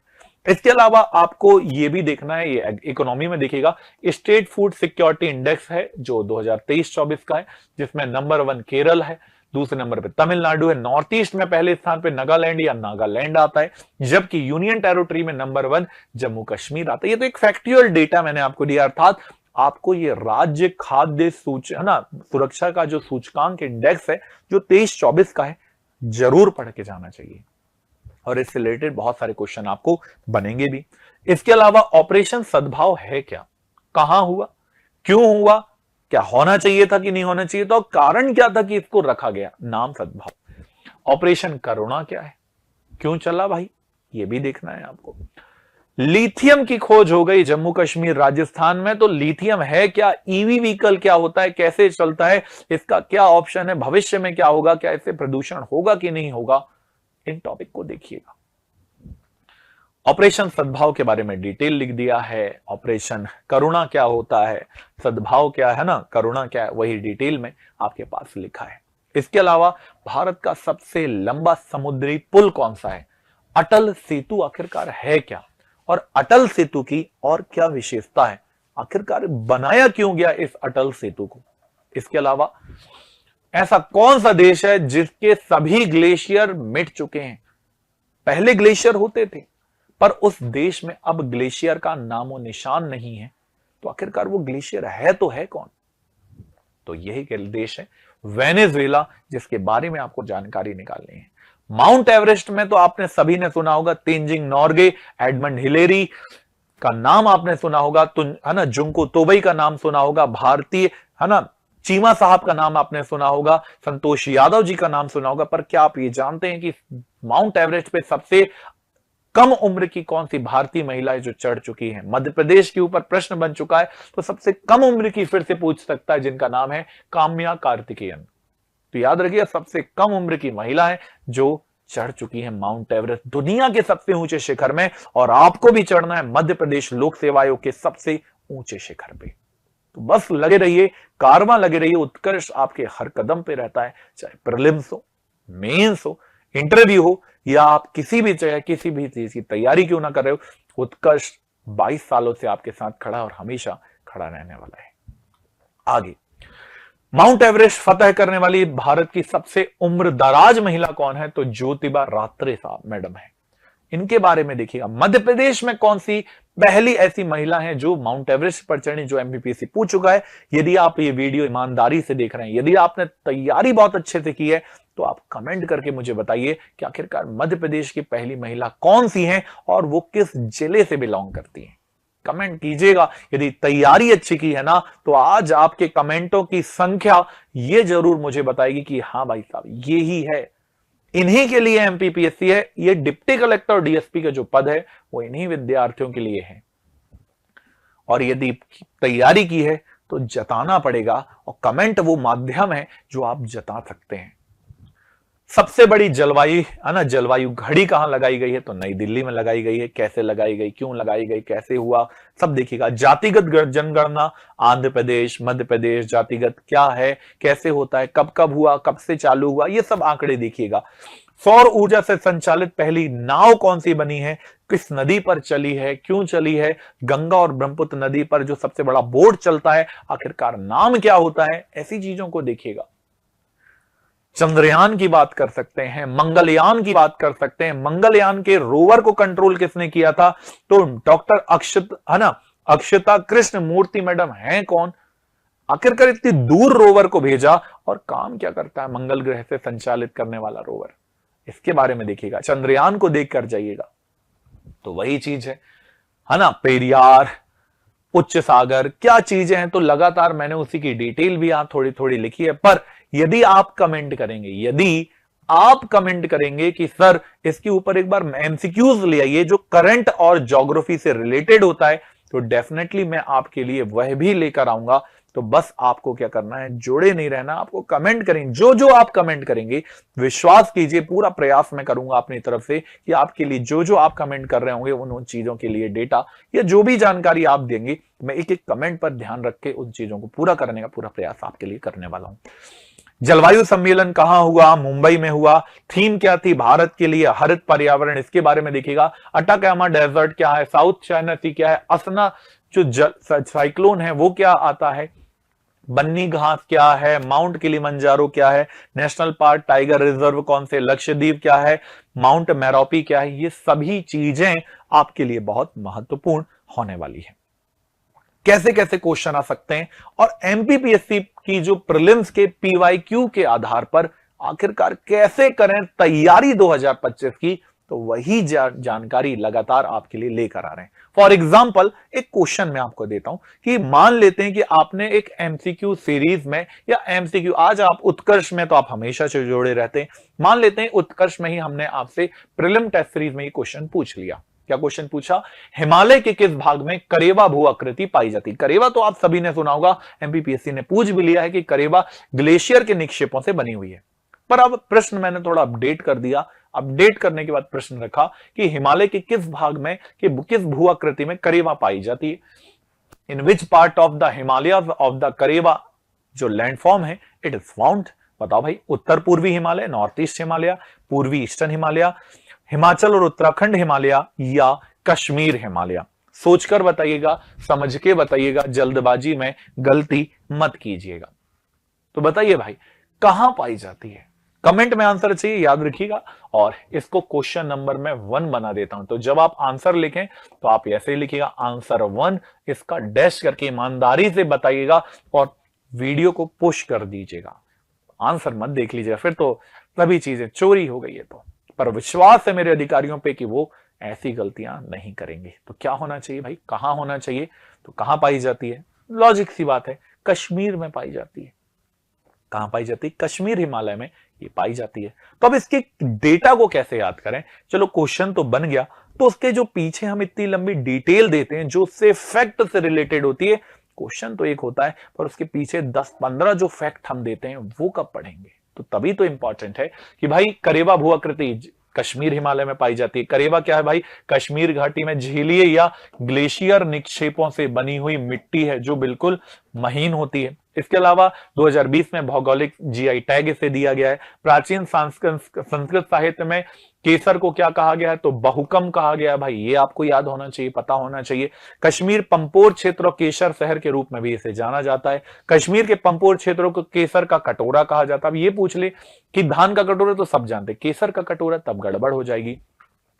कश्मीर का केसर गहरे रंग का होता है और सुगंध भी आती है, कड़वा स्वाद लगता है, इसलिए बहुत अल्प मात्रा में से डाला जाता है।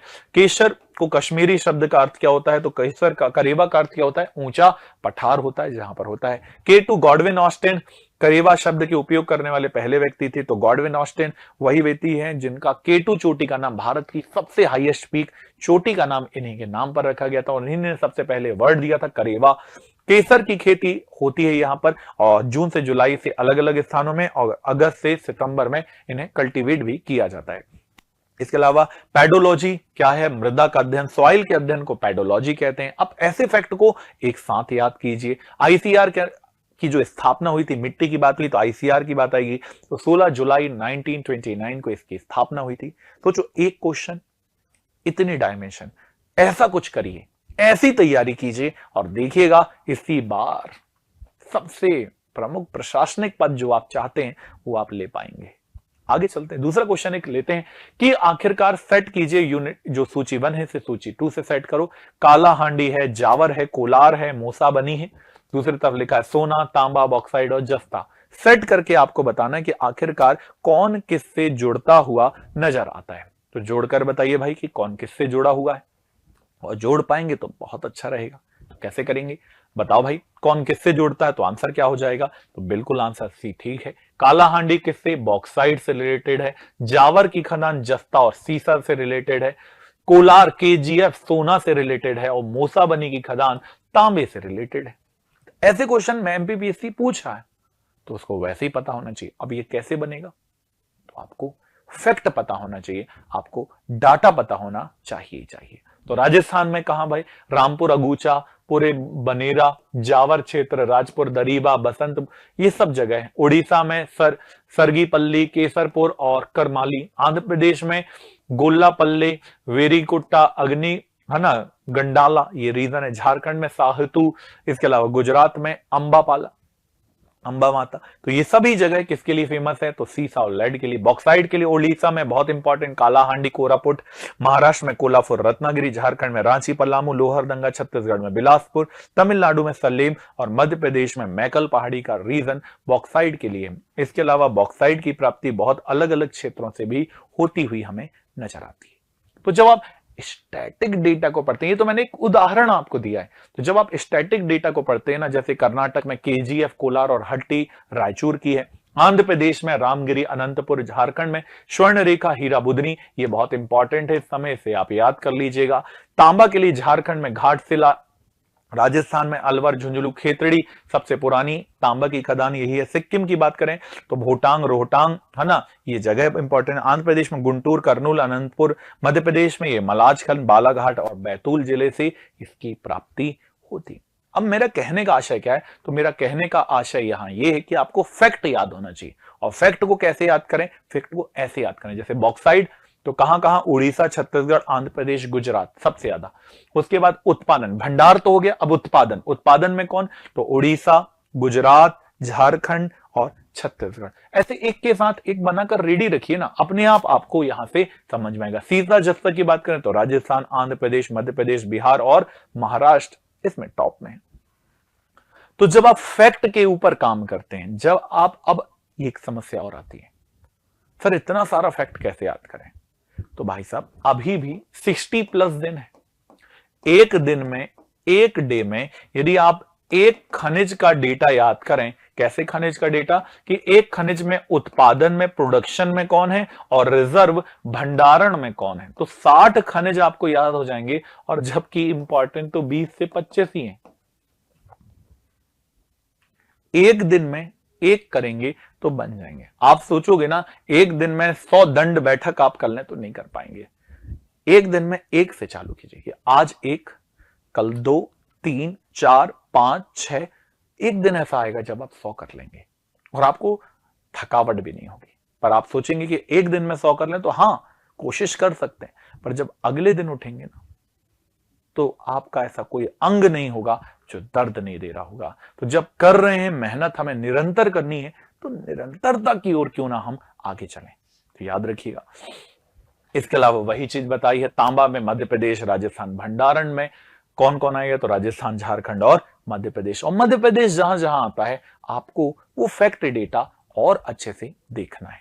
इसके अलावा प्राथमिक सोना, सोना में बिहार, राजस्थान, कर्नाटक, आंध्र प्रदेश और वेस्ट बंगाल आते हैं। जबकि धातु सामग्री के भंडार में देखें तो कर्नाटक, राजस्थान, आंध्र प्रदेश, बिहार और झारखंड का स्थान इसमें आता हुआ नजर आता है।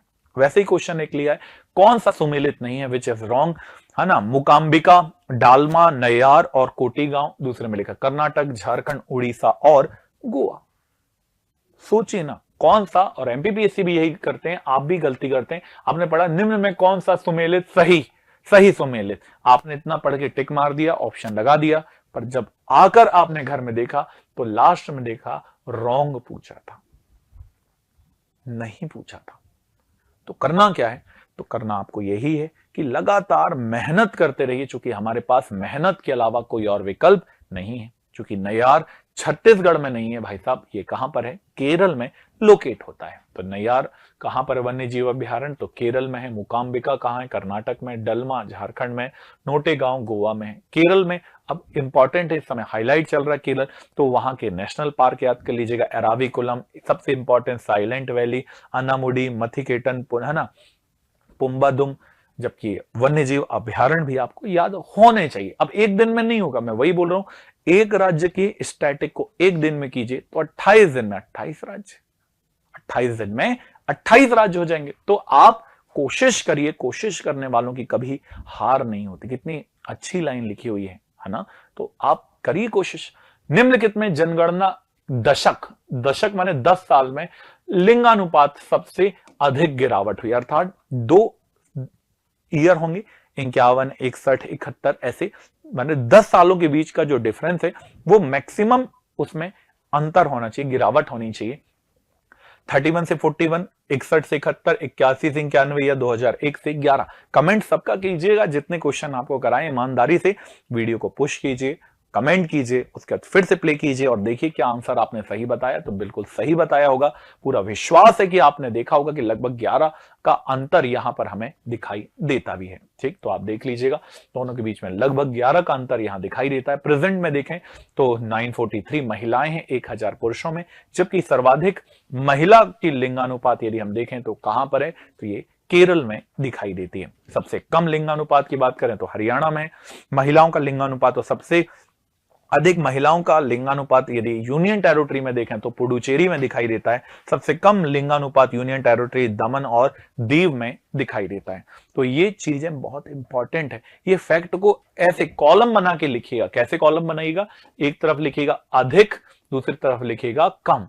तो इससे क्या होगा, आपको फैक्ट तुरंत याद होगा, कम पूछे तो और ज्यादा पूछे तो, और वहां पर तुरंत आपको परसेंट वाला भी होगा ना, तो आपको याद आ जाएगा। तो वही चीज लिख दी है, जैसे सर्वाधिक लिंगानुपात केरल, तमिलनाडु, आंध्र, छत्तीसगढ़ और मेघालय में, जबकि न्यूनतम हरियाणा, कश्मीर, सिक्किम, पंजाब और यूपी में दिखाई देता है। तो ऐसे करके आपको क्या करना है, आपको आंसर सॉल्व करने हैं। एक और क्वेश्चन देखते हैं, क्वेश्चन पे क्वेश्चन है और पीवाईक्यूज भी अभी हम लगा रहे हैं और लगाते रहेंगे। स्वर्णिम चतुर्भुज गोल्डन क्वाड्रिलेटर का ईस्ट वेस्ट गलियारा कहां कहां को जोड़ता है, बताओ। सिलचर को पोरबंदर से, गुवाहाटी को अहमदाबाद से, कन्नड़ है ना, कांडला को तिनसुखिया से, या ईटानगर को जामनगर से। सोचकर बताइएगा, जल्दबाजी में गलती नहीं करना है।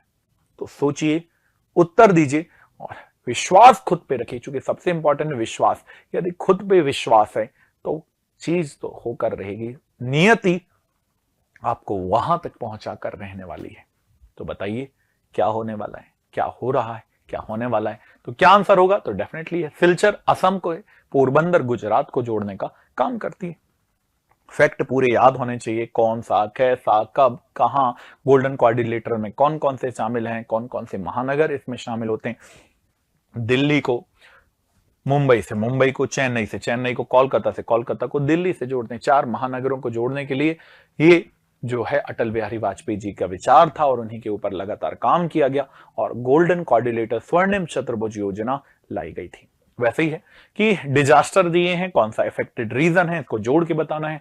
बाढ़ है, भूकंप है, सूखा है, इसके अलावा सुनामी है। कौन सा रीजन आते हैं, तो हिमालय, उत्तर प्रदेश, बिहार, पश्चिम और मध्य क्षेत्र और भारत का दक्षिण तटीय क्षेत्र, सदर्न कोस्टल रीजन। तो बताना आपको है कि कौन सा इसमें से कैसा सही सेट होगा, सोच के बताओ। फ्लड, बाढ़ सबसे ज्यादा कहां आती है, तो बिहार में आती है। भूकंप हिमालय में आते हैं। ड्रॉट, सूखा मिडिल रीजन में होता है। सुनामी कोस्टल या तटीय क्षेत्र में दिखाई देती है। तो ऐसे क्वेश्चनों को आप हल कीजिए। जब आप हल करेंगे तो आपका कॉन्फिडेंस बढ़ेगा। कॉन्फिडेंस ही आपको उस दिन आर या पार की लड़ाई करवाता है। याद रखिए, वही उसका मॉडल आंसर भी यहां पर मैंने दे दिया है। अगला क्वेश्चन है, भारत के पड़ोसी देशों के इंटरनेशनल बॉर्डर का आरोही, आरोही माने बढ़ता क्रम, याद रखिएगा कैसा क्रम, बढ़ते हुए क्रम को आपको बताना है। जल्दी से बता दीजिए भाई, असेंडिंग क्रम बताना है, बढ़ता हुआ क्रम बताना है। सबसे ज्यादा सीमा कम से ज्यादा की ओर चलो, चीन, बांग्लादेश, पाकिस्तान, नेपाल, नेपाल, पाकिस्तान, चीन, बांग्लादेश, नेपाल, पाकिस्तान, बांग्लादेश, चीन, या पाकिस्तान, नेपाल, चीन और बांग्लादेश। कैसा, कौन, कहां, ये आपको बताना है। तो सबसे कम से ज्यादा की ओर चलेंगे तो नेपाल कम, पाकिस्तान ज्यादा, चीन ज्यादा, और सबसे आगे यदि देखें तो जिससे अभी विवाद का विषय बना हुआ है।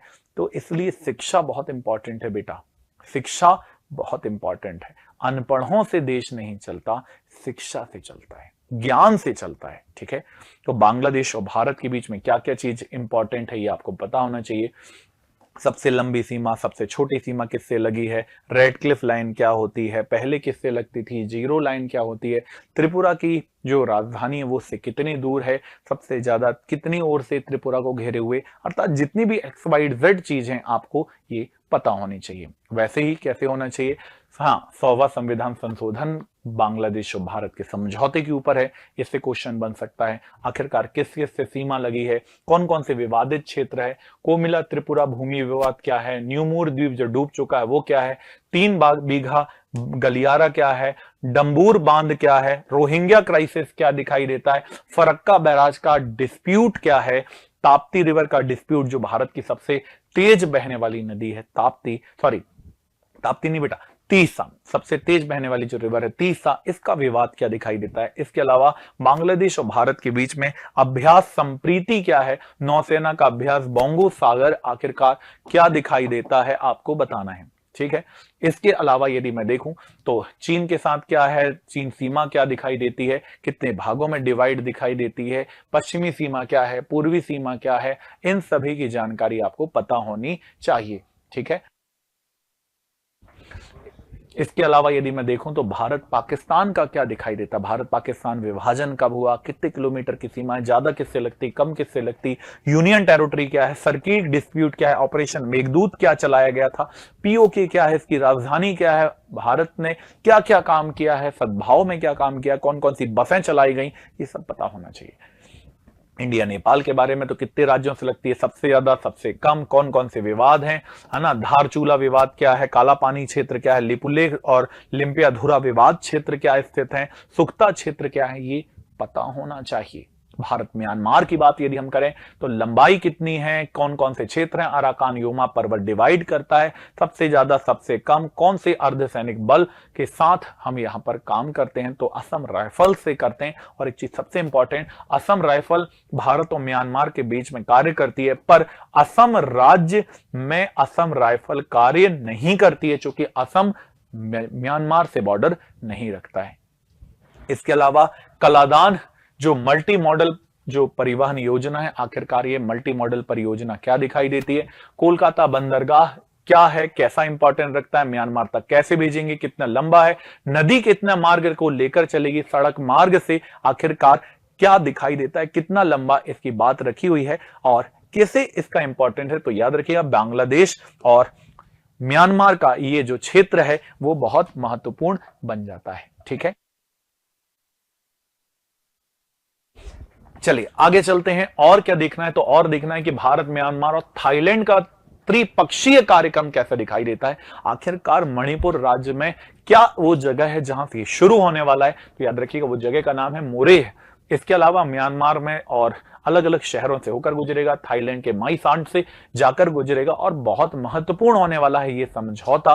और इसके माध्यम से देखिएगा भारत की छवि अंतरराष्ट्रीय रूप में बहुत महत्वपूर्ण होने वाली है। इसके अलावा भारत और भूटान है, इसकी लंबाई कितनी है, कितने राज्यों से सीमा रखता है, कौन कौन से, तो एसएसबी कैसे काम करता है, कौन कौन से स्टेट हैं, ये आपको जरूर देखना है। तो जब ये आप चीजों को देखते हैं और महत्वपूर्ण बनते हैं तो आपके लिए ये बहुत महत्वपूर्ण होने वाली है। और आगे चलते हैं और क्वेश्चनों को देखते हैं। चलिए, पर उसके पहले एक बार और बहुत अच्छी खबर, यदि आप चाहते हैं गुणवत्ता से आप कोई समझौता नहीं करना चाहते, तो इंदौर के सबसे विशेषज्ञ, सबसे महारथी शिक्षकों के मार्गदर्शन में सबसे बेस्ट मैनेजमेंट टीम के माध्यम से आप ऑफलाइन और ऑनलाइन दोनों माध्यम में आप शिक्षा ले सकते हैं, वो भी लाइव फ्रॉम क्लासरूम बैच से। और ये बैच 2026 के एमपीपीएससी को टारगेट करता है, क्योंकि अब तो बिल्कुल प्रीलिम्स बहुत निकट है। तो आप यदि 2026 की तैयारी करना चाहते हैं तो आपके लिए ये संपूर्ण 8.0 बैच आपके लिए होने वाला है। जी हाँ, तो संपूर्ण 8.0 जो बैच है ये प्रीलिम्स, मेंस, इंटरव्यू तीनों चीजों को आपको कराता है।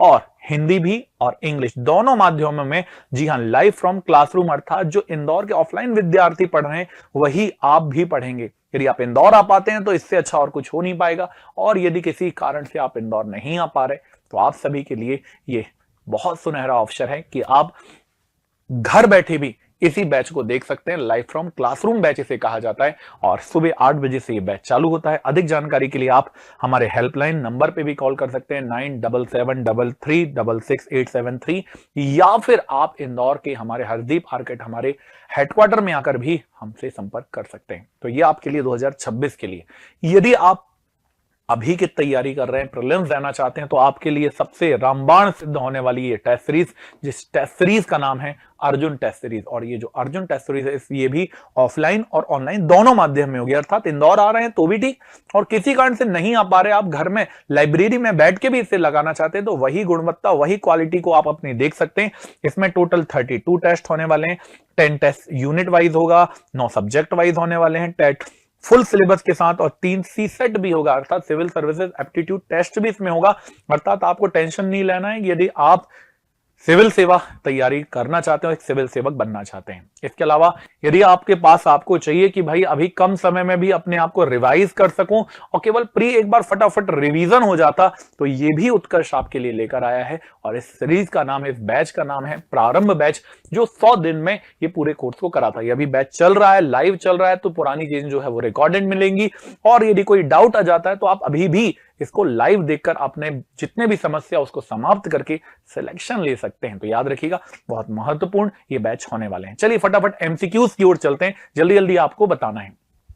2021 में कौन सा चक्रवात भारत के वेस्ट कोस्ट पे आया था, ये प्रश्न आया हुआ है। तो बताओ भाई, इनमें से पश्चिमी तट में कौन सा आया था, अम्फान, ताउते, मेचोंग या फैनी। आपको ऑप्शन देते रहना है, और इनको हम एमसीक्यू को नंबर वाइज देंगे, तो आप आंसर इसमें 1 2 3 4 करके दीजिएगा। तो पहला जो पीवाईक्यू है इसके आधार पर मैं चल रहा हूं, तो पहले पीवाईक्यू का आंसर क्या है भाई, तो इसका आंसर है ताउते। याद रखिएगा, तो ये चक्रवात हैं जो आए हुए हैं अभी लगातार, इनकी फैक्ट डेट को आपको क्या करना है, आपको याद कर लेना है। तो यदि आप इसको याद कर लेंगे तो इससे अच्छा और कुछ नहीं होने वाला है, इससे अच्छा कुछ हो नहीं सकता है। अगले क्वेश्चन पे चलते हैं। जनगणना 2011 के अनुसार भारत के किन राज्यों में, कौन कौन से राज्यों में जनसंख्या घनत्व सबसे कम रहा है। According to the census of 2011, which of the following state of India had the lowest population density. सबसे कम घनत्व किसका रहा है आपको बताना है। त्रिपुरा, अरुणाचल, मिजोरम या मेघालय। जनसंख्या घनत्व अर्थात प्रति वर्ग किलोमीटर में कितने लोग निवास करते हैं, इसे जनसंख्या घनत्व कहा जाता है।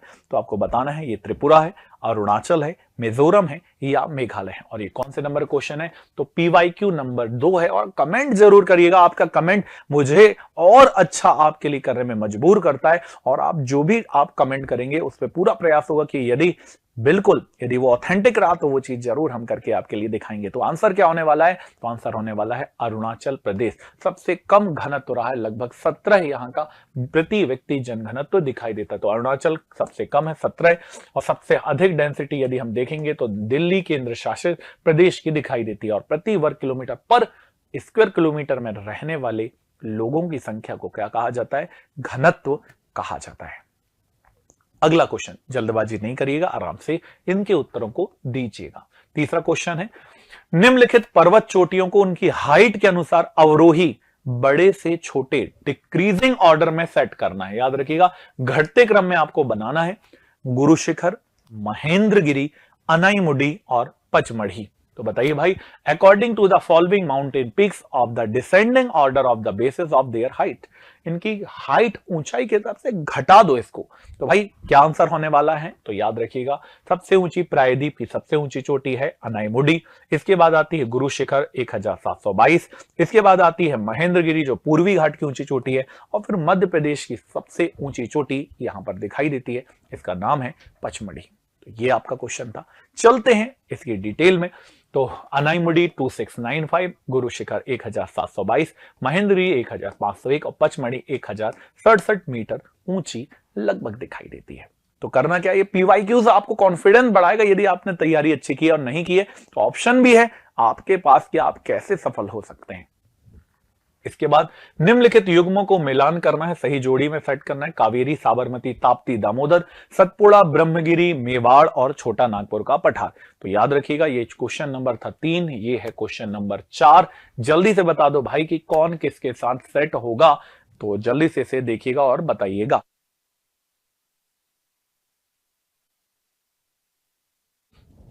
तो है ना, बताओ भाई इसमें से कौन किसके साथ सेट होगा। तो कावेरी पुष्पगिरी या ब्रह्मगिरी से। साबरमती नदी कहां से निकलती है, तो साबरमती नदी मेवाड़ की पहाड़ियों से। ताप्ती नदी कहां से निकलती है, तो सतपुड़ा से। और दामोदर छोटा नागपुर से निकलती है। सरल क्वेश्चन था और पूरा विश्वास है मुझे मेरे प्यारे अधिकारियों पे कि उन्होंने बहुत अच्छे से ईमानदारी पूर्वक ये काम किया होगा। तो वही डिटेल भी दे दी है, वैसे आप देख लेंगे। और अगले क्वेश्चन में चलते हैं। निम्नलिखित में भारत में कौन से 2 राज्यों से देश के कुल कोयला निक्षेप का 50% से अधिक प्राप्त होता है। अर्थात कोयले में 50% से अधिक योगदान कोई 2 ही स्टेट दे देते हैं। अभी आखिरकार ये 2 स्टेट आखिरकार कौन कौन से हैं? झारखंड, मध्य प्रदेश, ओडिशा और छत्तीसगढ़। और यहां पर है झारखंड, मध्य प्रदेश, ओडिशा और छत्तीसगढ़। जल्दी से बताओ भाई आंसर क्या होने वाला है। 1 और 2, 1 और 3, 3 और 4 और 2 और 3। सोच के बताना है, समझ के बताना है, जल्दबाजी में गलत नहीं करना है। तो सोच के बताओ भाई कौन कौन से हैं। तो भाई सिंपल सी बात है, ओडिशा और झारखंड ऐसे स्टेट है जहां सबसे ज्यादा कोयला है। और कोयले में भी कौन सा प्रकार है, तो बिटुमिनस प्रकार का ये कोयला दिखाई देता है। याद रखिएगा कितना परसेंट ये भी लिखा है। ओडिशा 25 लगभग, झारखंड 23, छत्तीसगढ़ कम। उसके बाद मध्य प्रदेश का स्थान भी आता है। अगला क्वेश्चन, आखिरकार निम्नलिखित में कौन सा स्टेट बॉक्साइड में सबसे बड़ा रिजर्व है। विच of the following state has the largest reserve of bauxite. सबसे ज्यादा बॉक्साइड के भंडार कहां दिखाई देते हैं। आंध्रा, ओडिशा, झारखंड या गुजरात। 4 में से कौन सा है सोच के बताना है। पर बॉक्साइड में यदि कोई नंबर 1 है तो वो कौन है, ओडिशा है। और याद रखिएगा यहां का जो प्लेट्यू है, जो पठार है, इसका नाम है काला हांडी। बहुत फेमस है ये पठार जो ओडिशा में है और बॉक्साइड के लिए प्रसिद्ध नजर आता है। ठीक, इसके अलावा एक और पर्वत है, इसका नाम भी याद रखिएगा। इसका नाम है पंचपटमाली पर्वत। क्या नाम है, तो इसका नाम है पंचपटमाली पर्वत। परसेंट में देख लें तो ओडिशा 41, छत्तीसगढ़ 20, आंध्र प्रदेश 12, गुजरात 8, झारखंड 6% के साथ इंपॉर्टेंट दिखाई देते हैं। आखिरकार सोचिएगा इनमें से निम्नलिखित में से कौन सबसे लंबी नदी है। इनमें से देखना है कौन है वो तो छोड़ दो। इनमें से following of the which is the largest longest river. Kaveri, Tapti, Narmada या सोन। अब यदि लेंथ पता है तो बन जाएगा। अब लोग पिछले बार भी पीवाईक्यू में कंफ्यूज हो गए थे, पर आपको यहां कंफ्यूज नहीं होना है। और यदि कंफ्यूज नहीं हुए तो सब कुछ सही है, और कंफ्यूज हो गए तो सब कुछ बर्बाद हो जाएगा। तो ये चीजें इसे बहुत विशेष बनाती है, इसका ध्यान रखना है। तो कौन सी नदी इनमें सबसे लंबी है, तो 1312 किलोमीटर, ये लगभग 800 किलोमीटर लंबी है। कौन सी नदी कैसी है ये देख लीजिएगा एक बार। गंगा नदी सबसे लंबी, गोदावरी, कृष्ण नहीं बेटा कृष्णा है ना ये, गोदावरी, कृष्णा, यमुना, नर्मदा, सिंधु, ब्रह्मपुत्र, महानदी, कावेरी और ताप्ती। तो ये बहुत इंपॉर्टेंट फैक्ट है, और यदि फैक्ट याद हो गए ना तो दोस्तों आप मान के चलो कि आपको सब कुछ याद हो गया है। ठीक है, चलो आगे चलते हैं। एल नीनो लालीनो मानसून से रिलेटेड क्वेश्चन है कि निम्नलिखित में कौन सा स्टेटमेंट सही नहीं है, which is the wrong statement. बताओ भाई। एल नीनो एक समुद्री जलधारा जो पेरू के निकट प्रकट होती है। एल नीनो इंडियन मानसून को कम कर देती है। एल नीनो घटना प्रतिवर्ष घटित होती है। एल नीनो इंडियन मानसून को मजबूत कर देती है। आखिरकार ऐसा क्या है जो इसमें से गलत हो सकता है, सोचकर बताइएगा कि आखिरकार क्या हो सकता है, कौन सा कथन सही नहीं है। सोच के बताएं क्या होना चाहिए, इसमें क्या होना चाहिए, सोच के जल्दी से देखें। तो इनमें से जो 2 ऑप्शन है वो बहुत टिपिकल हैं। कौन कौन से, एल नीनो की घटना प्रतिवर्ष घटित होती है, ये भी रॉन्ग है, और भारतीय मानसून को मजबूत करती है, ये भी यहां पर से रॉन्ग नजर आता है। ठीक है, तो ये देख लीजिएगा। अगले प्रश्न में आते हैं। भारत में Bharat heavy electric limited BHEL L, Bharat heavy electric limited Bhopal की स्थापना आखिरकार किस देश के सहयोग से हुई थी, आपको यह बताना है। तो बताओ भाई, भेल की स्थापना आखिरकार किसके सहयोग से हुई है। यदि ये आंसर बन गया तो मजा आ जाएगी। जर्मनी, फ्रांस, रूस या ब्रिटेन। तो आखिरकार इसका आंसर क्या होगा? इसका आंसर होने वाला है ब्रिटेन, इसका आंसर है। कब हुई थी? तो 1964 में हुई थी। इसको जो दर्जा दिया गया महारत्न का, वो महारत्न का दर्जा कब मिला है? तो 2013 को इसका दर्जा दिया गया। कहां पर है? तो भोपाल में हमारे स्थापित है। इसके अलावा मिलान करना है बेलाडीला, कौंदेझोर, बालाघाट और कुद्रेमुख, उड़ीसा, कर्नाटक, छत्तीसगढ़ और महाराष्ट्र। इसको सेट कर दीजिए जल्दी से, तो मजा आ जाएगा कि आखिरकार क्या इसका आंसर सही होने वाला है। तो भाई इसका सही आंसर होने वाला है बी, बेलाडीला दल्लीराजहरा छत्तीसगढ़ में, केंदुझर कहां? उड़ीसा में, बालाघाट मध्य प्रदेश में, कुद्रेमुख कहां? तो कर्नाटक में। ये ध्यान रखिएगा, बाय डिफॉल्ट ये लग गया गलत, इसे मैंने सही कर दिया है। चलते हैं अगले प्रश्न की ओर।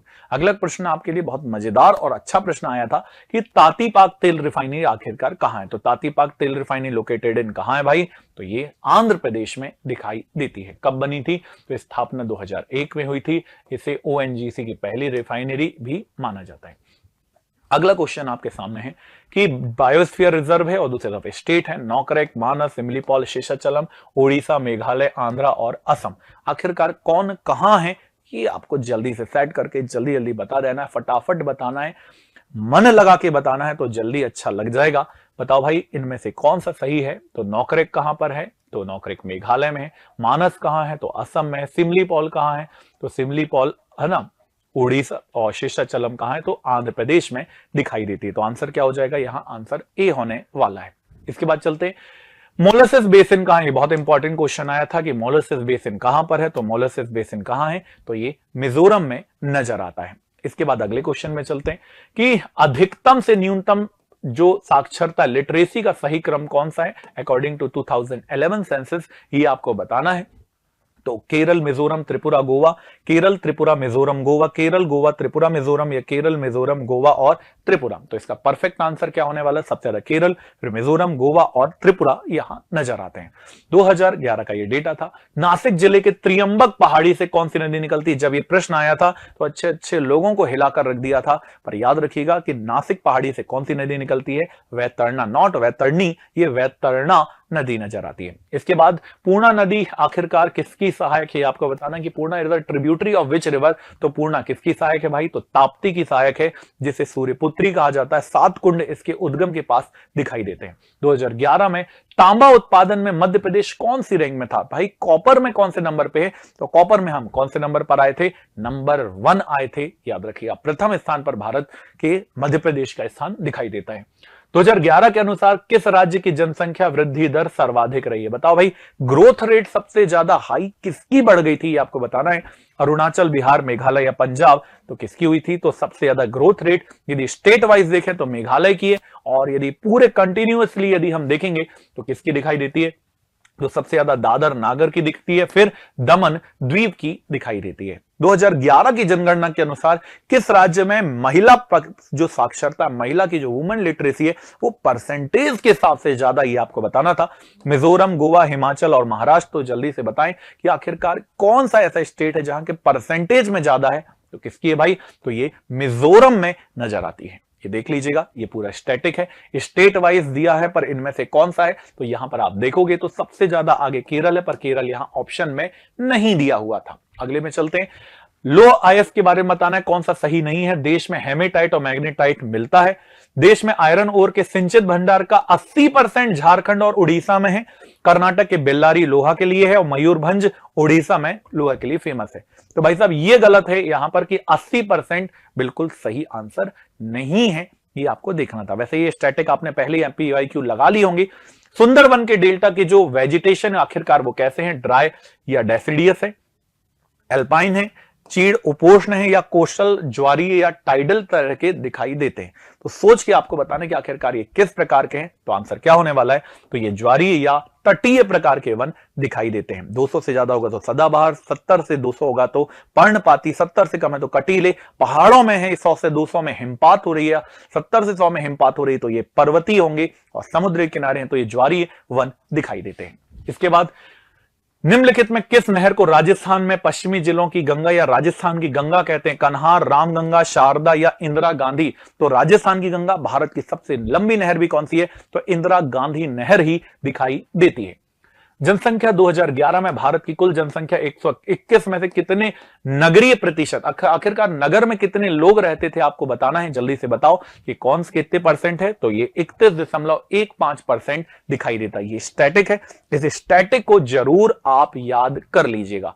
आखिरकार मैकमोहन लाइन किनके बीच में? बहुत सारा क्वेश्चन है पर बन जाएगा। भारत चीन, चीन अफगानिस्तान, पाकिस्तान भारत, पाकिस्तान और अफगानिस्तान। तो आंसर क्या होने वाला है? तो भारत और चीन के बीच में ये लाइन दिखाई देती है। और कौन कौन सी है तो देख लीजिएगा। रेड हमेशा पाकिस्तान के साथ रहते, Durand Pakistan Afghanistan, Hindenburg Germany Poland, Maginot Germany France, Mannerheim रूस फिनलैंड, 38वीं उत्तर कोरिया दक्षिण कोरिया और 49 यूएसए और कनाडा के बीच में दिखाई देती है। जो अगला प्रश्न है हमारा वो है Corbett tiger reserve. Jim Corbett tiger reserve आखिरकार कहां है? तो जिम कॉर्बेट का स्थान कहां है भाई? उत्तराखंड में। पर जब बना था तब ये यूपी में था। कौन कहां है इसको आप देख जरूर लीजिएगा। इसके बाद मिजोरम में जो फेंगफुई राष्ट्रीय उद्यान है, आखिरकार इसे कौन से नाम से भी जानते हैं? काला पर्वत, नीला पर्वत, पीला पर्वत, मिजो हिल्स। तो अधिकांश इसे मिजो कहेंगे पर ये गलत है बेटा। इसका सही आंसर है ब्लू माउंटेन। क्या कहते हैं इसे? तो इसे नीला पर्वत कहते हैं, ब्लू माउंटेन के नाम से जानते हैं, जबकि नीलगिरी को भी ब्लू माउंटेन कहते हैं। तो ये थे इसके विशेष भाग, ये था इसका मूल कारवां जिसके बारे में आपको समझना था। यही था बेटा जो आज मैंने आपको स्ट्रेटेजी के रूप में बताया है और स्ट्रेटेजी के अलावा आपके पास ये दिखाई देता है। ठीक है, तो यही इसके मूल प्रश्न थे जिसके बारे में आपको समझना था। पर यहीं जाके ये खत्म नहीं होता है। आपके पास पर्याप्त समय है, आपके पास कमेंट करने का समय है। आप कमेंट जरूर कीजिएगा ताकि आप इसके बारे में और ज्यादा जानकारी ले सकें। तो जाते जाते वही चीज कहूंगा जिससे शुरुआत की थी, जमीन से आसमां तक का ज्ञान चाहिए। जमीन से आसमां तक का ज्ञान चाहिए और यदि इसी बार एमपीपीएससी में सिलेक्शन चाहिए तो भारत के नक्शे में खो जाओ आप, क्योंकि हर राज्य हर सीमा की आपको पहचान होनी चाहिए। तो यही था आज का कारवां और पूरा विश्वास है कि जितनी बातें आज मैंने की है उसे आप अक्षरशः अपनाएंगे और बहुत जल्दी अधिकारी बनके माता पिता हम सभी लोगों का परिवार का नाम रोशन करेंगे। मुलाकात फिर से अगले वीडियो में होगी, पर आपके कमेंट का इंतजार रहेगा। हर कमेंट को मैं बहुत अच्छे से पढ़ूंगा और आपके कमेंट में किए गए एक एक बिंदु पर जरूर विचार करके उन पे आने का फिर से लाइव प्रयास करूंगा। मिलते हैं आप सभी से आपके पसंदीदा एमपीपीएससी उत्कर्ष चैनल पे। जय हिंद, जय भारत।